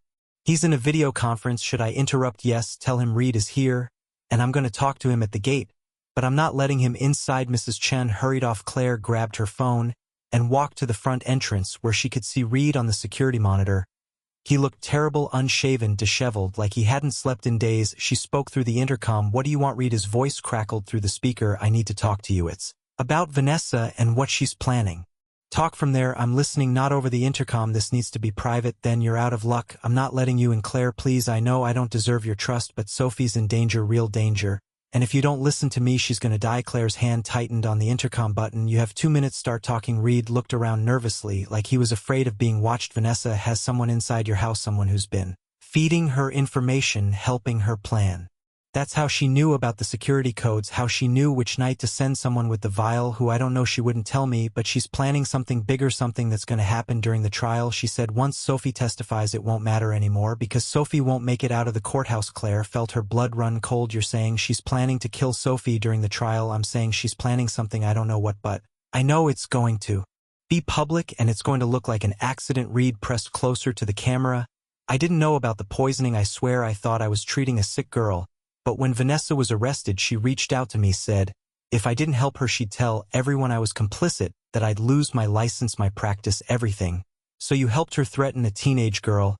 I gave her the security codes. That's all. I didn't know what she was planning to do with them. His voice broke. I've spent 40 years building my reputation. I couldn't let her destroy it, so you were willing to let her destroy Sophie instead. Reed looked down. I know what I did, and I'll have to live with that, but I'm trying to make it right now. I'm telling you everything I know. Ethan appeared beside Claire, having apparently run from his office. What the hell is he doing here? Confessing. Claire said then to Reed, tell us everything, every conversation you had with Vanessa, every detail she gave you. Reed talked for 20 minutes. While Claire and Ethan listened and a security guard recorded everything on his phone, he described how Vanessa had contacted him through an encrypted messaging app, how she'd threatened to frame him as an accomplice if he didn't help her, how she'd told him there was someone inside the estate feeding her information but refused to say who. She said this person was loyal to her. Reed said they'd do anything she asked because they owed her. That's all I know. When is this attack supposed to happen? Ethan demanded the day Sophie testifies. Vanessa said it would be clean, professional, that nobody would ever know it wasn't an accident. After Reed left, escorted by police who'd arrived to take his statement, Claire and Ethan stood in the foyer trying to process what they just heard. Someone in this house is working for Vanessa. Ethan said someone we trust. We need to figure out who before the trial. The trial is in 5 days. Claire pulled out her phone. Then we have 5 days to find them. They started with the staff. Mrs. Chun had been with the family for 20 years. The groundskeeper was semi-retired, only came twice a week. The chef was new hired after Vanessa's arrest. The cleaning crew was contracted through a service. It could be anyone. Ethan said, frustrated. The service rotates staff. We don't have consistent people. Then we start eliminating possibilities. Who has regular access to the house? Who would Vanessa have had time to recruit? They made a list, cross reference schedules, looked at who was working when the security breach happened, but nothing clicked. Claire was missing something, some connection. She couldn't see. That afternoon Sophie came to find her in the library. Dad told me about Reed, about someone working for Vanessa. Sophie's voice was carefully controlled, but Claire could hear the fear underneath. He wants me to stop testifying, says it's too dangerous. What do you want? I want her to pay for what she did, but I'm scared. Sophie sat down hard in a chair. What if she really does have someone inside? What if they hurt me before I can even get to court? We're going to find them. We have 5 days. And if you don't. Claire didn't have an answer for that. The next 2 days were a blur of paranoia and investigation. They reviewed security footage, interviewed staff, checked backgrounds, but everyone came up clean. Nobody had obvious connections to Vanessa. Nobody had unexplained income or suspicious behavior. Whoever the mole was, they were good at hiding. On the 3rd day, Claire was going through Sophie's medical records again, looking for any pattern she'd missed, when something caught her eye. A prescription notation from 6 months ago, when Sophie's symptoms had first started. The prescription was for Vitaplex 7. The supplement Reed had claimed was harmless, but the handwriting wasn't Reed's. Claire grabbed her phone and called Detective Morrison. I need you to check something. The Vitaplex 7 that was prescribed to Sophie. Who actually wrote that prescription? Morrison put her on hold. Claire waited, her heart Pounding when he came back, his voice was grim. According to the pharmacy records, it wasn't prescribed by Reed, it was ordered by someone named Angela Chun. Claire's stomach dropped. Mrs. Chun, is that the housekeeper? Claire was already moving, running toward Ethan's office. She found him at his desk, going through more security footage. It's Mrs. Chun, she said. She's the one working for Vanessa. Ethan looked up, his face going pale. That's impossible. She's been with us for 20 years. Check the Vitaplex prescription, the one that was poisoning Sophie. Mrs. Chun ordered it. She manages all of Sophie's medications. She probably just filled whatever Reed prescribed. Reed didn't prescribe it, someone forged his signature, and that someone had access to prescription pads, to pharmacy accounts, to everything Reed used. Claire's mind raced. Who manages the household medical supplies? Mrs. Chun, Ethan said slowly, but she wouldn't. Caroline trusted her completely. Maybe that's why Vanessa targeted her. What is Mrs. Chun? Vanessa, what hold does she have? Ethan's face changed. Her son, Mrs. Chen's son, was arrested for embezzlement 2 years ago. Vanessa told me she'd helped with his legal defense, said it was the charitable thing to do. She didn't help, she bought loyalty. Claire pulled out her phone. We need to find Mrs. Chun now. But Mrs. Chun was nowhere to be found. Her room was empty, her car was gone. And when they checked the security footage, they saw her leaving through the service entrance an hour ago, carrying a small suitcase. She ran, Ethan said, or she's getting into position. Reed said the attack would happen at the courthouse. What if Mrs. Chun is already there setting it up? They called Morrison, who sent officers to Mrs. Chen's apartment, but she wasn't there either. She'd vanished that night. Claire couldn't sleep. Tomorrow was the trial. Tomorrow Sophie would testify, and somewhere out there Mrs. Chun was planning something that would make it look like an accident. She got up, pacing her room, trying to think what kind of accident would work in a courthouse. What could Mrs. Chun do that wouldn't be obviously murder? Her phone rang. Morrison, we found Mrs. Chen's computer. She'd been researching allergies, specifically anaphylactic reactions. Claire's blood went cold. Sophie doesn't have any allergies that you know of, but an allergic reaction could be induced if someone knew what they were doing and had the right medications. EpiPens. If Mrs. Chun has access to EpiPens, she could tamper with them. Replace the epinephrine with something else, something that would cause anaphylaxis instead of treating it. We're checking with the courthouse medical staff, but Claire, if she's already planted something, we might not find it in time. Claire hung up and ran to Sophie's room. The girl was awake, staring at her phone. You can't testify tomorrow? Claire said.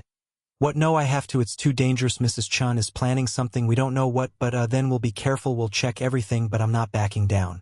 Sophie's voice was firm. Vanessa doesn't get to win because I'm scared. Sophie, no, you told me silence protects the wrong people. You told me the things worth doing are hard. This is hard, but it's worth doing. Sophie stood, squaring her shoulders. I'm testifying, and you're going to make sure I survive it. Claire wanted to argue, wanted to lock Sophie in her room, and refused to let her leave, but she understood that look in the girl's eyes, the determination, the courage. She'd seen it in the mirror 3 years ago before everything fell apart.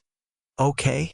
Claire said quietly, but we do this my way. We check everything. We don't trust anyone, and at the first sign of trouble we get you out of their deal. The next morning they arrived at the courthouse with a security detail that would have impressed a foreign dignitary: 4 private guards, 2 police escorts, and Claire, who'd appointed herself Sophie's personal shadow. They'd brought their own water, their own food. They checked the courtroom for any planted medications. They'd confirmed with the courthouse medical staff that all EpiPens were accounted for and sealed, but Claire still couldn't shake the feeling that they were missing something. The courtroom was packed. Vanessa sat at the defense table looking elegant and composed, like this was a social event instead of a trial for attempted murder. Her eyes found Sophie, and she smiled, a cold, calculated smile that made Claire's skin crawl. Diana Reeves, the prosecutor, approached them during a recess. We're ready when you are. I'll keep it straightforward. Just have Sophie describe her symptoms, her interactions with Vanessa, what she remembers about the tea. Sophie nodded, her face pale but determined. They called her to the stand. Claire watched from the gallery, her every muscle tense, scanning the room for threats. Mrs. Chun wasn't there, at least not that Claire could see, but that didn't mean she wasn't planning something. Sophie's testimony was powerful. She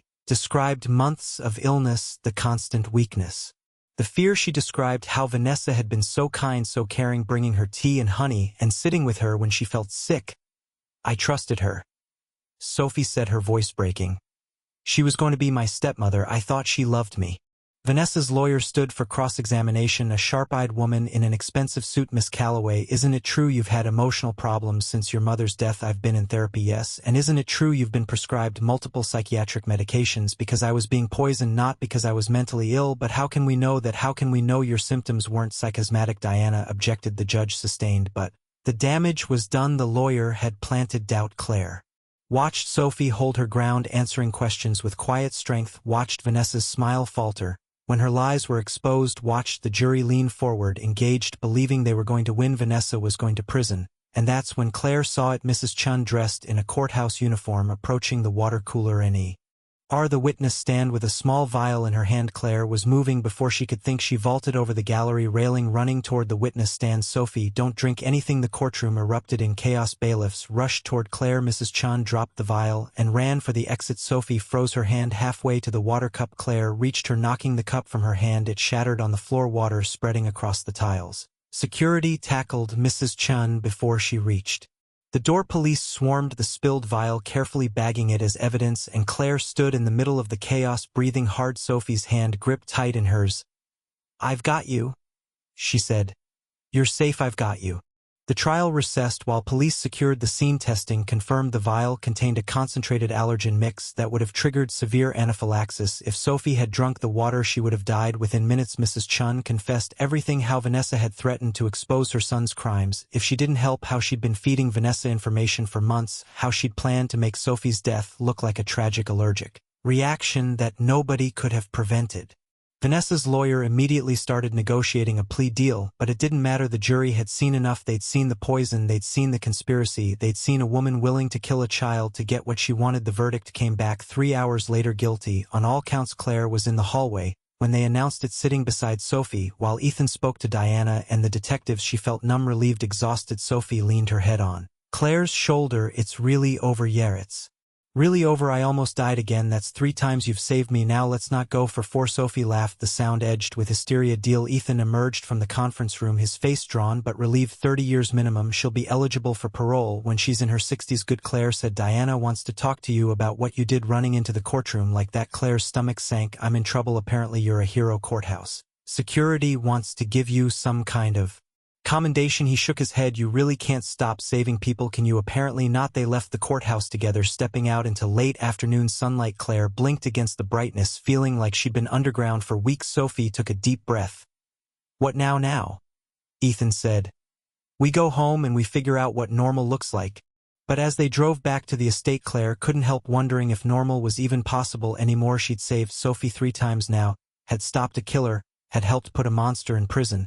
But she still wasn't sure she'd saved herself. That night Claire couldn't stay in the house. She told Ethan she needed air, needed space, needed to clear her head after the chaos of the trial. What she really needed was distance from the weight of everything that had happened, distance from Sophie's grateful eyes and Ethan's unspoken expectations, and the feeling that she was drowning in a life that wasn't hers. She drove to the waterfront and walked until her feet hurt, watching boats bob in the harbor, breathing in salt air, and trying to remember who she'd been before all of this started, before the diner, before Sophie collapsed, before she became someone who ran into courtrooms and knocked poison from dying girls' hands. Her phone rang. She almost didn't answer, but it was Dr. Warner. "Claire, I heard what happened at the courthouse. Are you all right?" "I'm fine." "You don't sound fine." Claire laughed, the sound brittle. "I just watched someone try to kill a 16-year-old girl for the 3rd time in 2 months." "Fine. Might be asking too much." Fairpoint. Warner was quiet for a moment. "I also heard you're being credited with saving her life again. I just saw something and reacted. That's what good physicians do. They see what others miss and they act." He paused. "Have you thought about what I said about reinstatement?" Claire stared out at the water. "I don't know if I can do it. Can't or won't. Does it matter?" "Yes." "Can't means you lack ability. Won't means you lack courage. You've proven you have the ability.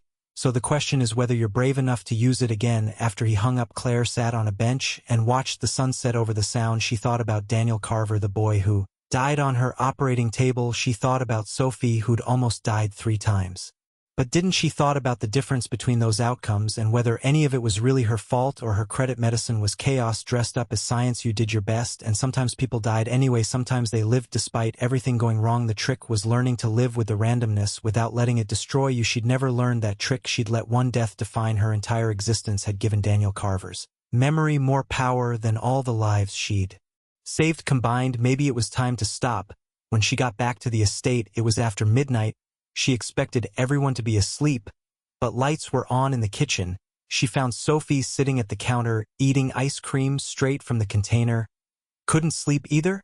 Claire asked. Sophie shook her head. "Every time I close my eyes, I see Mrs. Chun with that vial. I keep thinking about how I trusted her, how she took care of me when Mom was dying, how she'd make me soup when I was sick and help me with my homework." And her voice broke. "How could she do that? How could she take care of me and then try to kill me?" Claire sat beside her, taking the ice cream and helping herself to a spoonful. "Because people are complicated. They're not just good or just bad. They're both at the Same time and sometimes circumstances push them toward one side more than the other. That's not an excuse. No, it's not. What she did was unforgivable, but understanding why people do terrible things doesn't mean excusing them. It just means accepting that humans are messy and broken and capable of things that don't make sense. Sophie considered this. Do you think she regrets it? Probably, but regret doesn't undo the harm. Is that how you feel about the patient you lost? Claire set down the spoon. Yes, I regret every decision I made that day, every choice that led to that outcome, but regret doesn't bring him back. It just sits there taking up space, making it hard to breathe.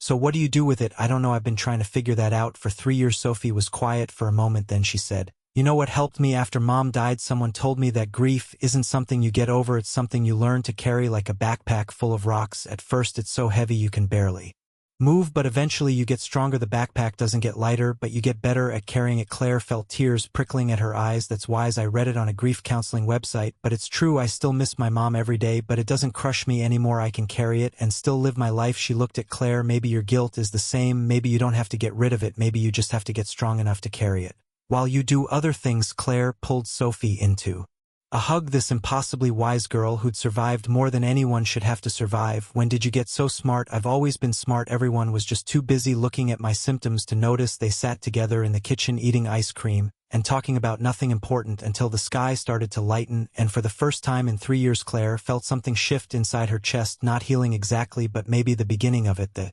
next morning Ethan found Claire in the library, surrounded by the continuing education materials from the medical board.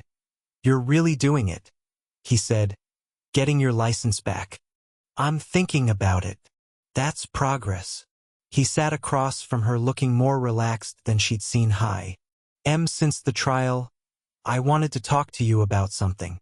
Claire braced herself. This was it, the conversation where he thanked her for everything and told her it was time to move on, that Sophie was safe now and they didn't need a former surgeon playing doctor anymore. I know I hired you as a consultant, Ethan said. Temporary, just until we figured out what was wrong with Sophie, right? But I'd like you to stay permanently. Claire blinked. What? Not as a consultant, as I don't know what to call it. Sophie's physician. Once you get your license, a member of the household family. He ran a hand through his hair, looking uncomfortable. I'm not good at this. Caroline always said I turned everything into a business transaction, but this isn't that. This is me asking you to stay because we need you, because Sophie needs you, because he stopped, seemed to recalibrate, because this house has been full of people for years, but it's never felt like a home until you were here. Claire's throat tightened. Ethan, I know it's a lot, and I know you probably want to get back to your own life, but I'm asking anyway. Stay. Help Sophie finish growing up. Help me figure out how to be a better father. Help us be a family again. I don't know if I can be what you need. You already are. You've been showing up for Sophie since the moment you met her. That's all I'm asking. Keep showing up. Claire looked at this man who'd started as an arrogant billionaire barking orders at his daughter and had slowly become someone real, someone broken, and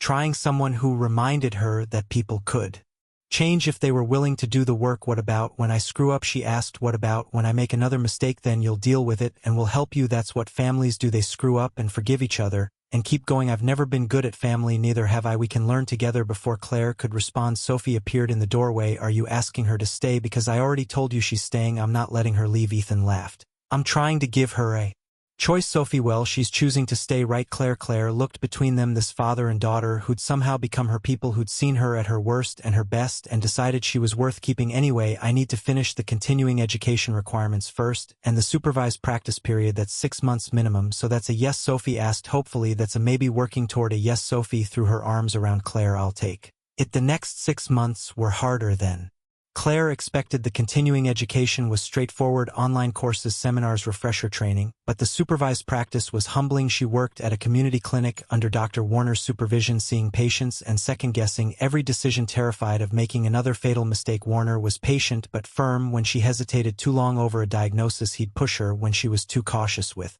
a treatment plan, he'd remind her that overcaution could be as dangerous as recklessness. When she spiraled into anxiety over a patient who reminded her of Daniel Carver, he'd sit with her until she could breathe again. You're a good doctor, he told her after a particularly difficult case, but you're so afraid of being wrong that you're not letting yourself be right. What if I kill someone? What if you save them? What if your fear of failure means you don't try and someone dies because of your inaction instead of your action? It was the same argument Sophie had made, the same Logic that had driven Claire to grab that steak knife in the diner, but applying it to everyday medicine instead of emergencies was different. It required trusting herself consistently, not just in moments of crisis. She worked on it. Some days were better than others at home because the estate had become home, even though Claire still felt like an imposter. Sometimes Sophie was thriving. She'd gained back the weight she'd lost. Her color was good. Her energy was normal.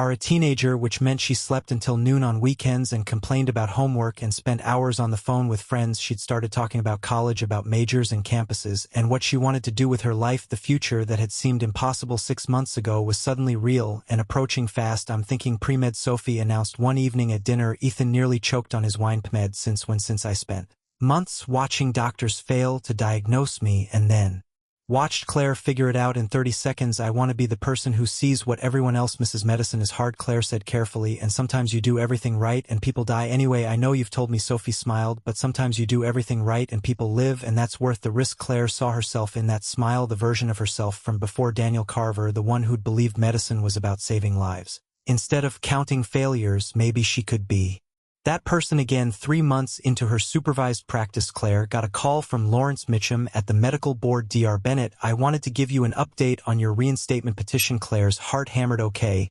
We've reviewed Dr. Warner's evaluations. Your continuing education is complete. Your supervised practice reports are excellent. The board has voted to approve your reinstatement pending one final requirement. What requirement? We need you to submit a written statement about the Daniel Carver case, not a legal document, just your perspective, what you learned, how you've grown. We want to ensure you've processed the event in a healthy way before we return you to independent practice. Claire stared at her phone. They wanted her to write about Daniel, to examine the worst day of her life and explain what it had taught her. She spent 2 weeks avoiding it, then another week staring at a blank document. Finally, late one night, she started typing. She wrote about the surgery, the decisions she'd made, the microscopic tear she'd missed, the moment she'd realized Daniel wasn't going to make it, the sound of his mother's scream when they told her. She wrote about the guilt, the shame, the certainty that she'd failed at the one thing that mattered most. But then she wrote about Sophie, about seeing a dying girl and choosing to act instead of freezing, about trusting her instincts even when they terrified her, about learning that mistakes were inevitable but giving up was a choice. She wrote about how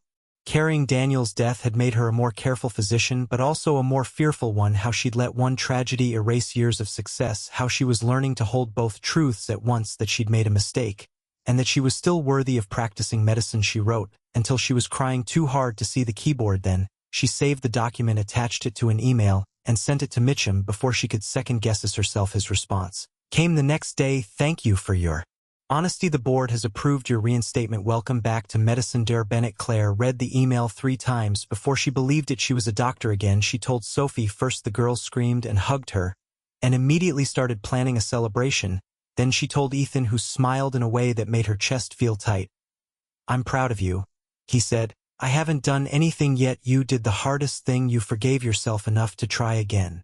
That night, they had dinner together. Claire, Ethan, Sophie, and Dr. Warner, who, driven out to celebrate Sophie, made a toast that was equal parts touching and embarrassing. Warner told stories about Claire's training that made her want to hide under the table. Ethan watched it all with an expression Claire couldn't quite read. After Warner left and Sophie went to bed, Claire found Ethan on the terrace overlooking the Sound. Big day, he said. Yeah, how does it feel? Claire considered the question, terrifying. Like, I'm about to step off a cliff and I don't know if there's ground underneath, but you're stepping anyway. Apparently I'm getting better at doing terrifying things. Ethan turned to look at her, backlit by the house lights, and Claire was struck by how different he looked from the angry, exhausted man who'd stormed into the diner months ago. The hard edges had softened, the perpetual tension in his shoulders had eased. He looked like someone who'd learned to breathe again. I need to tell you something, he said, and I need you to just listen until I'm done. Because if you interrupt, I'll lose my nerve. Claire's stomach flipped. Okay. When Caroline died, I thought that was it for me. I thought I'd used up my one chance at happiness and everything after would just be going through the motions, raising Sophie, running the company, existing. He paused. I was so lonely I let Vanessa in. I ignored every warning sign because I couldn't stand the silence anymore, and I almost lost Sophie because of it. Ethan, let me finish. He stepped closer. You showed up in my life at the worst possible moment, when everything was falling apart, and you didn't try to fix me or save me or make promises about the future. You just saw what needed to be done, And you did it, you saved my daughter, you called me out. When I was being an idiot, you made us feel like a family again. Claire's heart was racing now. I'm not good at this, Ethan continued, at feelings and vulnerability and all the things Caroline was so much better at, but I need you to know that somewhere between the diner and the courthouse and all the chaos in between, I fell in love with you. The words hung in the air between them, impossible and true. You don't have to say anything, Ethan added quickly. I know this is complicated. I know you're just getting your life back together. I just needed you to know because hiding it was starting to hurt more than risking rejection. Claire opened her mouth, closed it, opened it again. I'm a mess, she finally said. I have panic attacks about patients I haven't even treated yet. I wake up at 3 o'clock in the morning, convinced I've missed something catastrophic. I can barely take care of myself, let alone. I'm not asking you to take care of me. I'm asking if you feel anything close to what I feel, because if you do, we can figure out the rest together. And if you don't, we can pretend this conversation never happened and go back to being friends who happen to live in the same house. Claire looked at him, really looked at the vulnerability in his eyes, the hope and fear mixed together, the courage it took to say these things out loud. She thought about the past 6 months, about dinners around the kitchen table and late-night conversations about nothing important, and the way her chest felt tight whenever he smiled, about how the estate had stopped feeling like a prison and started feeling like home, specifically because he was there. I feel it, she said quietly. I've been trying not to because it seemed like a terrible idea, but I feel it. Ethan's expression transformed. Yeah, you're arrogant and overprotective, and you turn everything into a business transaction. Even when you're trying not to, but you're also kind and you're trying so hard to be a good father, and you make me want to be brave. She stepped closer. So yes, I feel it, and I have no idea what to do about it. We could start with dinner, just the two of us somewhere that's not this house, like a date, exactly like a date. Claire smiled despite herself. That seems almost normal. We could use some normal. What about Sophie? Sophie's been asking when I was going to stop being an idiot and tell you how I feel. She'll be thrilled. They stood there on the terrace, close enough to touch, but not quite touching, while the sound stretched out dark and infinite below them. This is crazy, Claire said. Most good things are, what if it doesn't work? What if it does? Claire laughed, the sound lighter than she'd felt in years. When did you become an optimist? When you showed me it was possible, when you saved Sophie and stayed and made us believe things could get better. He reached for her hand, his fingers warm against hers. You gave me my daughter back. Let me try to give you your life back. Claire squeezed his hand, feeling the weight of the moment, the terrifying possibility of happiness, the chance to build something instead of just surviving. Okay, she said. Okay, let's try. He kissed her, then soft and careful, like she was something precious he was afraid of breaking, and Claire kissed him back, tasting salt air and possibility, and the strange miracle of second chances. When they finally pulled apart, she was crying. What's wrong? Ethan asked, concerned. Nothing, everything. I don't know. She wiped her eyes. 3 years ago, I thought my life was over. I thought I destroyed everything that mattered, and there was no coming back from that. And now I'm standing here with you, and Sophie's healthy, and I'm a doctor again, and it feels like maybe you deserve good things after all. Yeah, like maybe I do. Do you always? Did you just needed to believe it? They went inside together, hand in hand, and found Sophie sitting on the stairs, grinning like she'd won the lottery. Finally, she said, I thought I was going to have to lock you in a room together. You were listening? Ethan asked. Of course I was listening. This is my house too. She came down the stairs and hugged them both. So does this mean Claire's staying forever? If she wants to, Ethan said. Sophie looked at Claire expectantly. Claire thought about the diner, where this had all started, about the moment she'd chosen to act instead of hiding, about every terrifying decision since that had led her here. Yeah, she said. I want to. The following weeks blurred together in the best possible way. Claire started working part-time at the community clinic while maintaining her role in Sophie's care. Ethan scaled back his hours at the company, delegating more so he could be present for dinner and family time. Sophie continued healing, her follow-up test coming back clean, her strength returning. They went on dates, Claire and Ethan, awkward at first, then easier. They argued about movies and discovered they both hated fancy restaurants, and learned to navigate the complicated dance of building a relationship while living in the same house as his teenage daughter. Sophie was thrilled and occasionally embarrassing about it, making pointed comments about how happy they seemed and asking when she could start calling Claire mom. Never. Claire said, you had a mom. I'm not trying to replace her, I know, but you could be like a bonus mom, a mom-adjacent person. How about we stick with Claire for now? Fine, but I'm writing you into my college essays as the woman who saved my life and then became my family. That's way more interesting than my dad's girlfriend. Please don't. Too late. Already drafted it. 4 months after the trial, Claire got a letter from Daniel Carver's mother. She almost didn't open it, almost threw it away unopened, terrified of what it might say, but Sophie found her staring at it in the library. What's that? A letter from someone I hurt, someone whose son died because of me. Sophie sat beside her. Are you going to read it? I don't know if I Can want me to read it first? I can tell you if it's awful. Claire considered this, then handed over the letter. Sophie opened it carefully, her eyes scanning the page. Her expression shifted, surprise, then something softer. It's not what you think, she said quietly. What does it say? Sophie handed it back. You should read it yourself. With shaking hands, Claire read. Dear Bennett, I know you probably don't want to hear from me. I know what happened with Daniel still haunts you. Your colleagues have told me as much, but I needed to write this because I've carried something for 3 years that I should have said sooner. I don't blame you for Daniel's death. I did at first. I was angry and grieving, and I needed someone to be responsible, but as time passed and I learned more about what actually happened, I realized something. You didn't kill my son. A freak complication killed my son. You tried to save him. You did everything right, and sometimes that's still not enough. I saw the news about you saving the Calloway girl. I saw that you've been hiding from medicine for 3 years because you blamed yourself for Daniel, and I realized I played a part in that. My anger and my lawsuit and my grief made you think you were a bad doctor when the truth is you were exceptional. Daniel would have died no matter who was operating that day. The autopsy proved it, but because it was you, because you were so skilled and so careful, he had the best possible chance. You gave my son 6 more hours than he would have had otherwise. 6 hours where I got to hold his hand and tell him I loved him and say goodbye. That was a gift, and I never thanked you for it.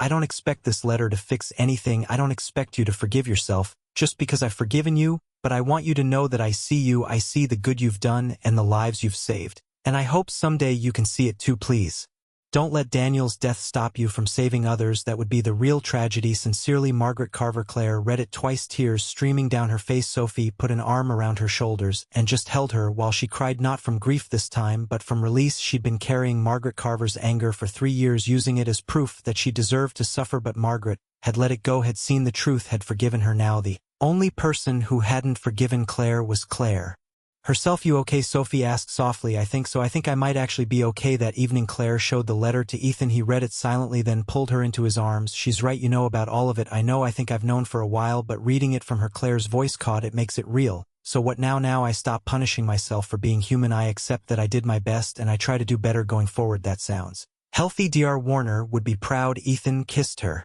forehead. I'm proud you've come so far from the woman who wouldn't even admit she was a doctor. That woman was scared. And now Claire thought about it. Now I'm still scared, but I'm not letting fear make my decisions anymore. 6 weeks later, Claire started her first day as an attending physician at Seattle Grace Hospital, the same hospital where she'd trained, where she'd lost Daniel, where she'd walked away 3 years ago, certain she'd never return. Dr. Hayes met her in the hallway outside the trauma department, looking older but still fierce. Dr. Bennett, welcome back. Thank you for giving me a chance. I'm not giving you anything. You earned this. Now stop looking terrified and get to work. We've got a multi-vehicle collision coming in, and I need my best trauma surgeon. I'm not. Yes, you are. You always were. Now move. The trauma bay was exactly as Claire remembered. The controlled chaos, the overlapping voices, the smell of antiseptic and blood, the urgency. A young resident looked up as Claire entered. Are you the attending? Yes. Patients. A 23-year-old male, blunt force trauma to the abdomen, possible internal bleeding. Vitals are. Claire was already moving, her training taking over, her hands steady. She worked quickly, efficiently, directing the team, making decisions based on years of experience. She tried to bury the surgery. Took 4 hours. When it was done, the patient was stable and headed for recovery. Claire scrubbed out, her hands shaking.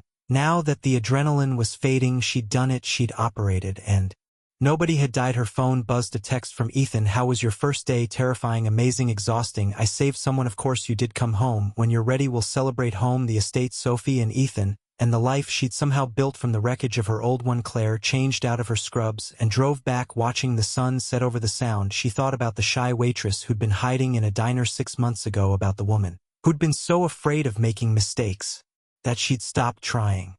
At all, that woman was gone. In her place was someone stronger, someone who understood that courage wasn't the absence of fear but the choice to act despite it, someone who'd learned that second chances weren't given, they were taken. When she got home, Sophie was waiting at the door. How was it? Good, hard, but good. Did you save anyone? Yeah, I did. Sophie hugged her fiercely. I knew you would. You're a hero, Claire. You've always been a hero. I'm really not. Yes, you are. You saved me 3 times. You saved that guy.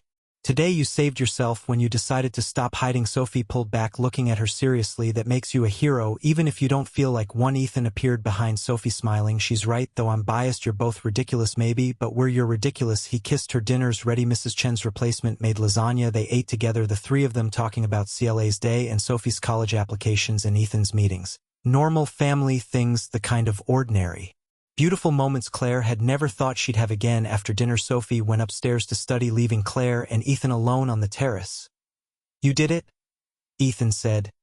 You really did it. You came back. I had help. You had courage. That was all you.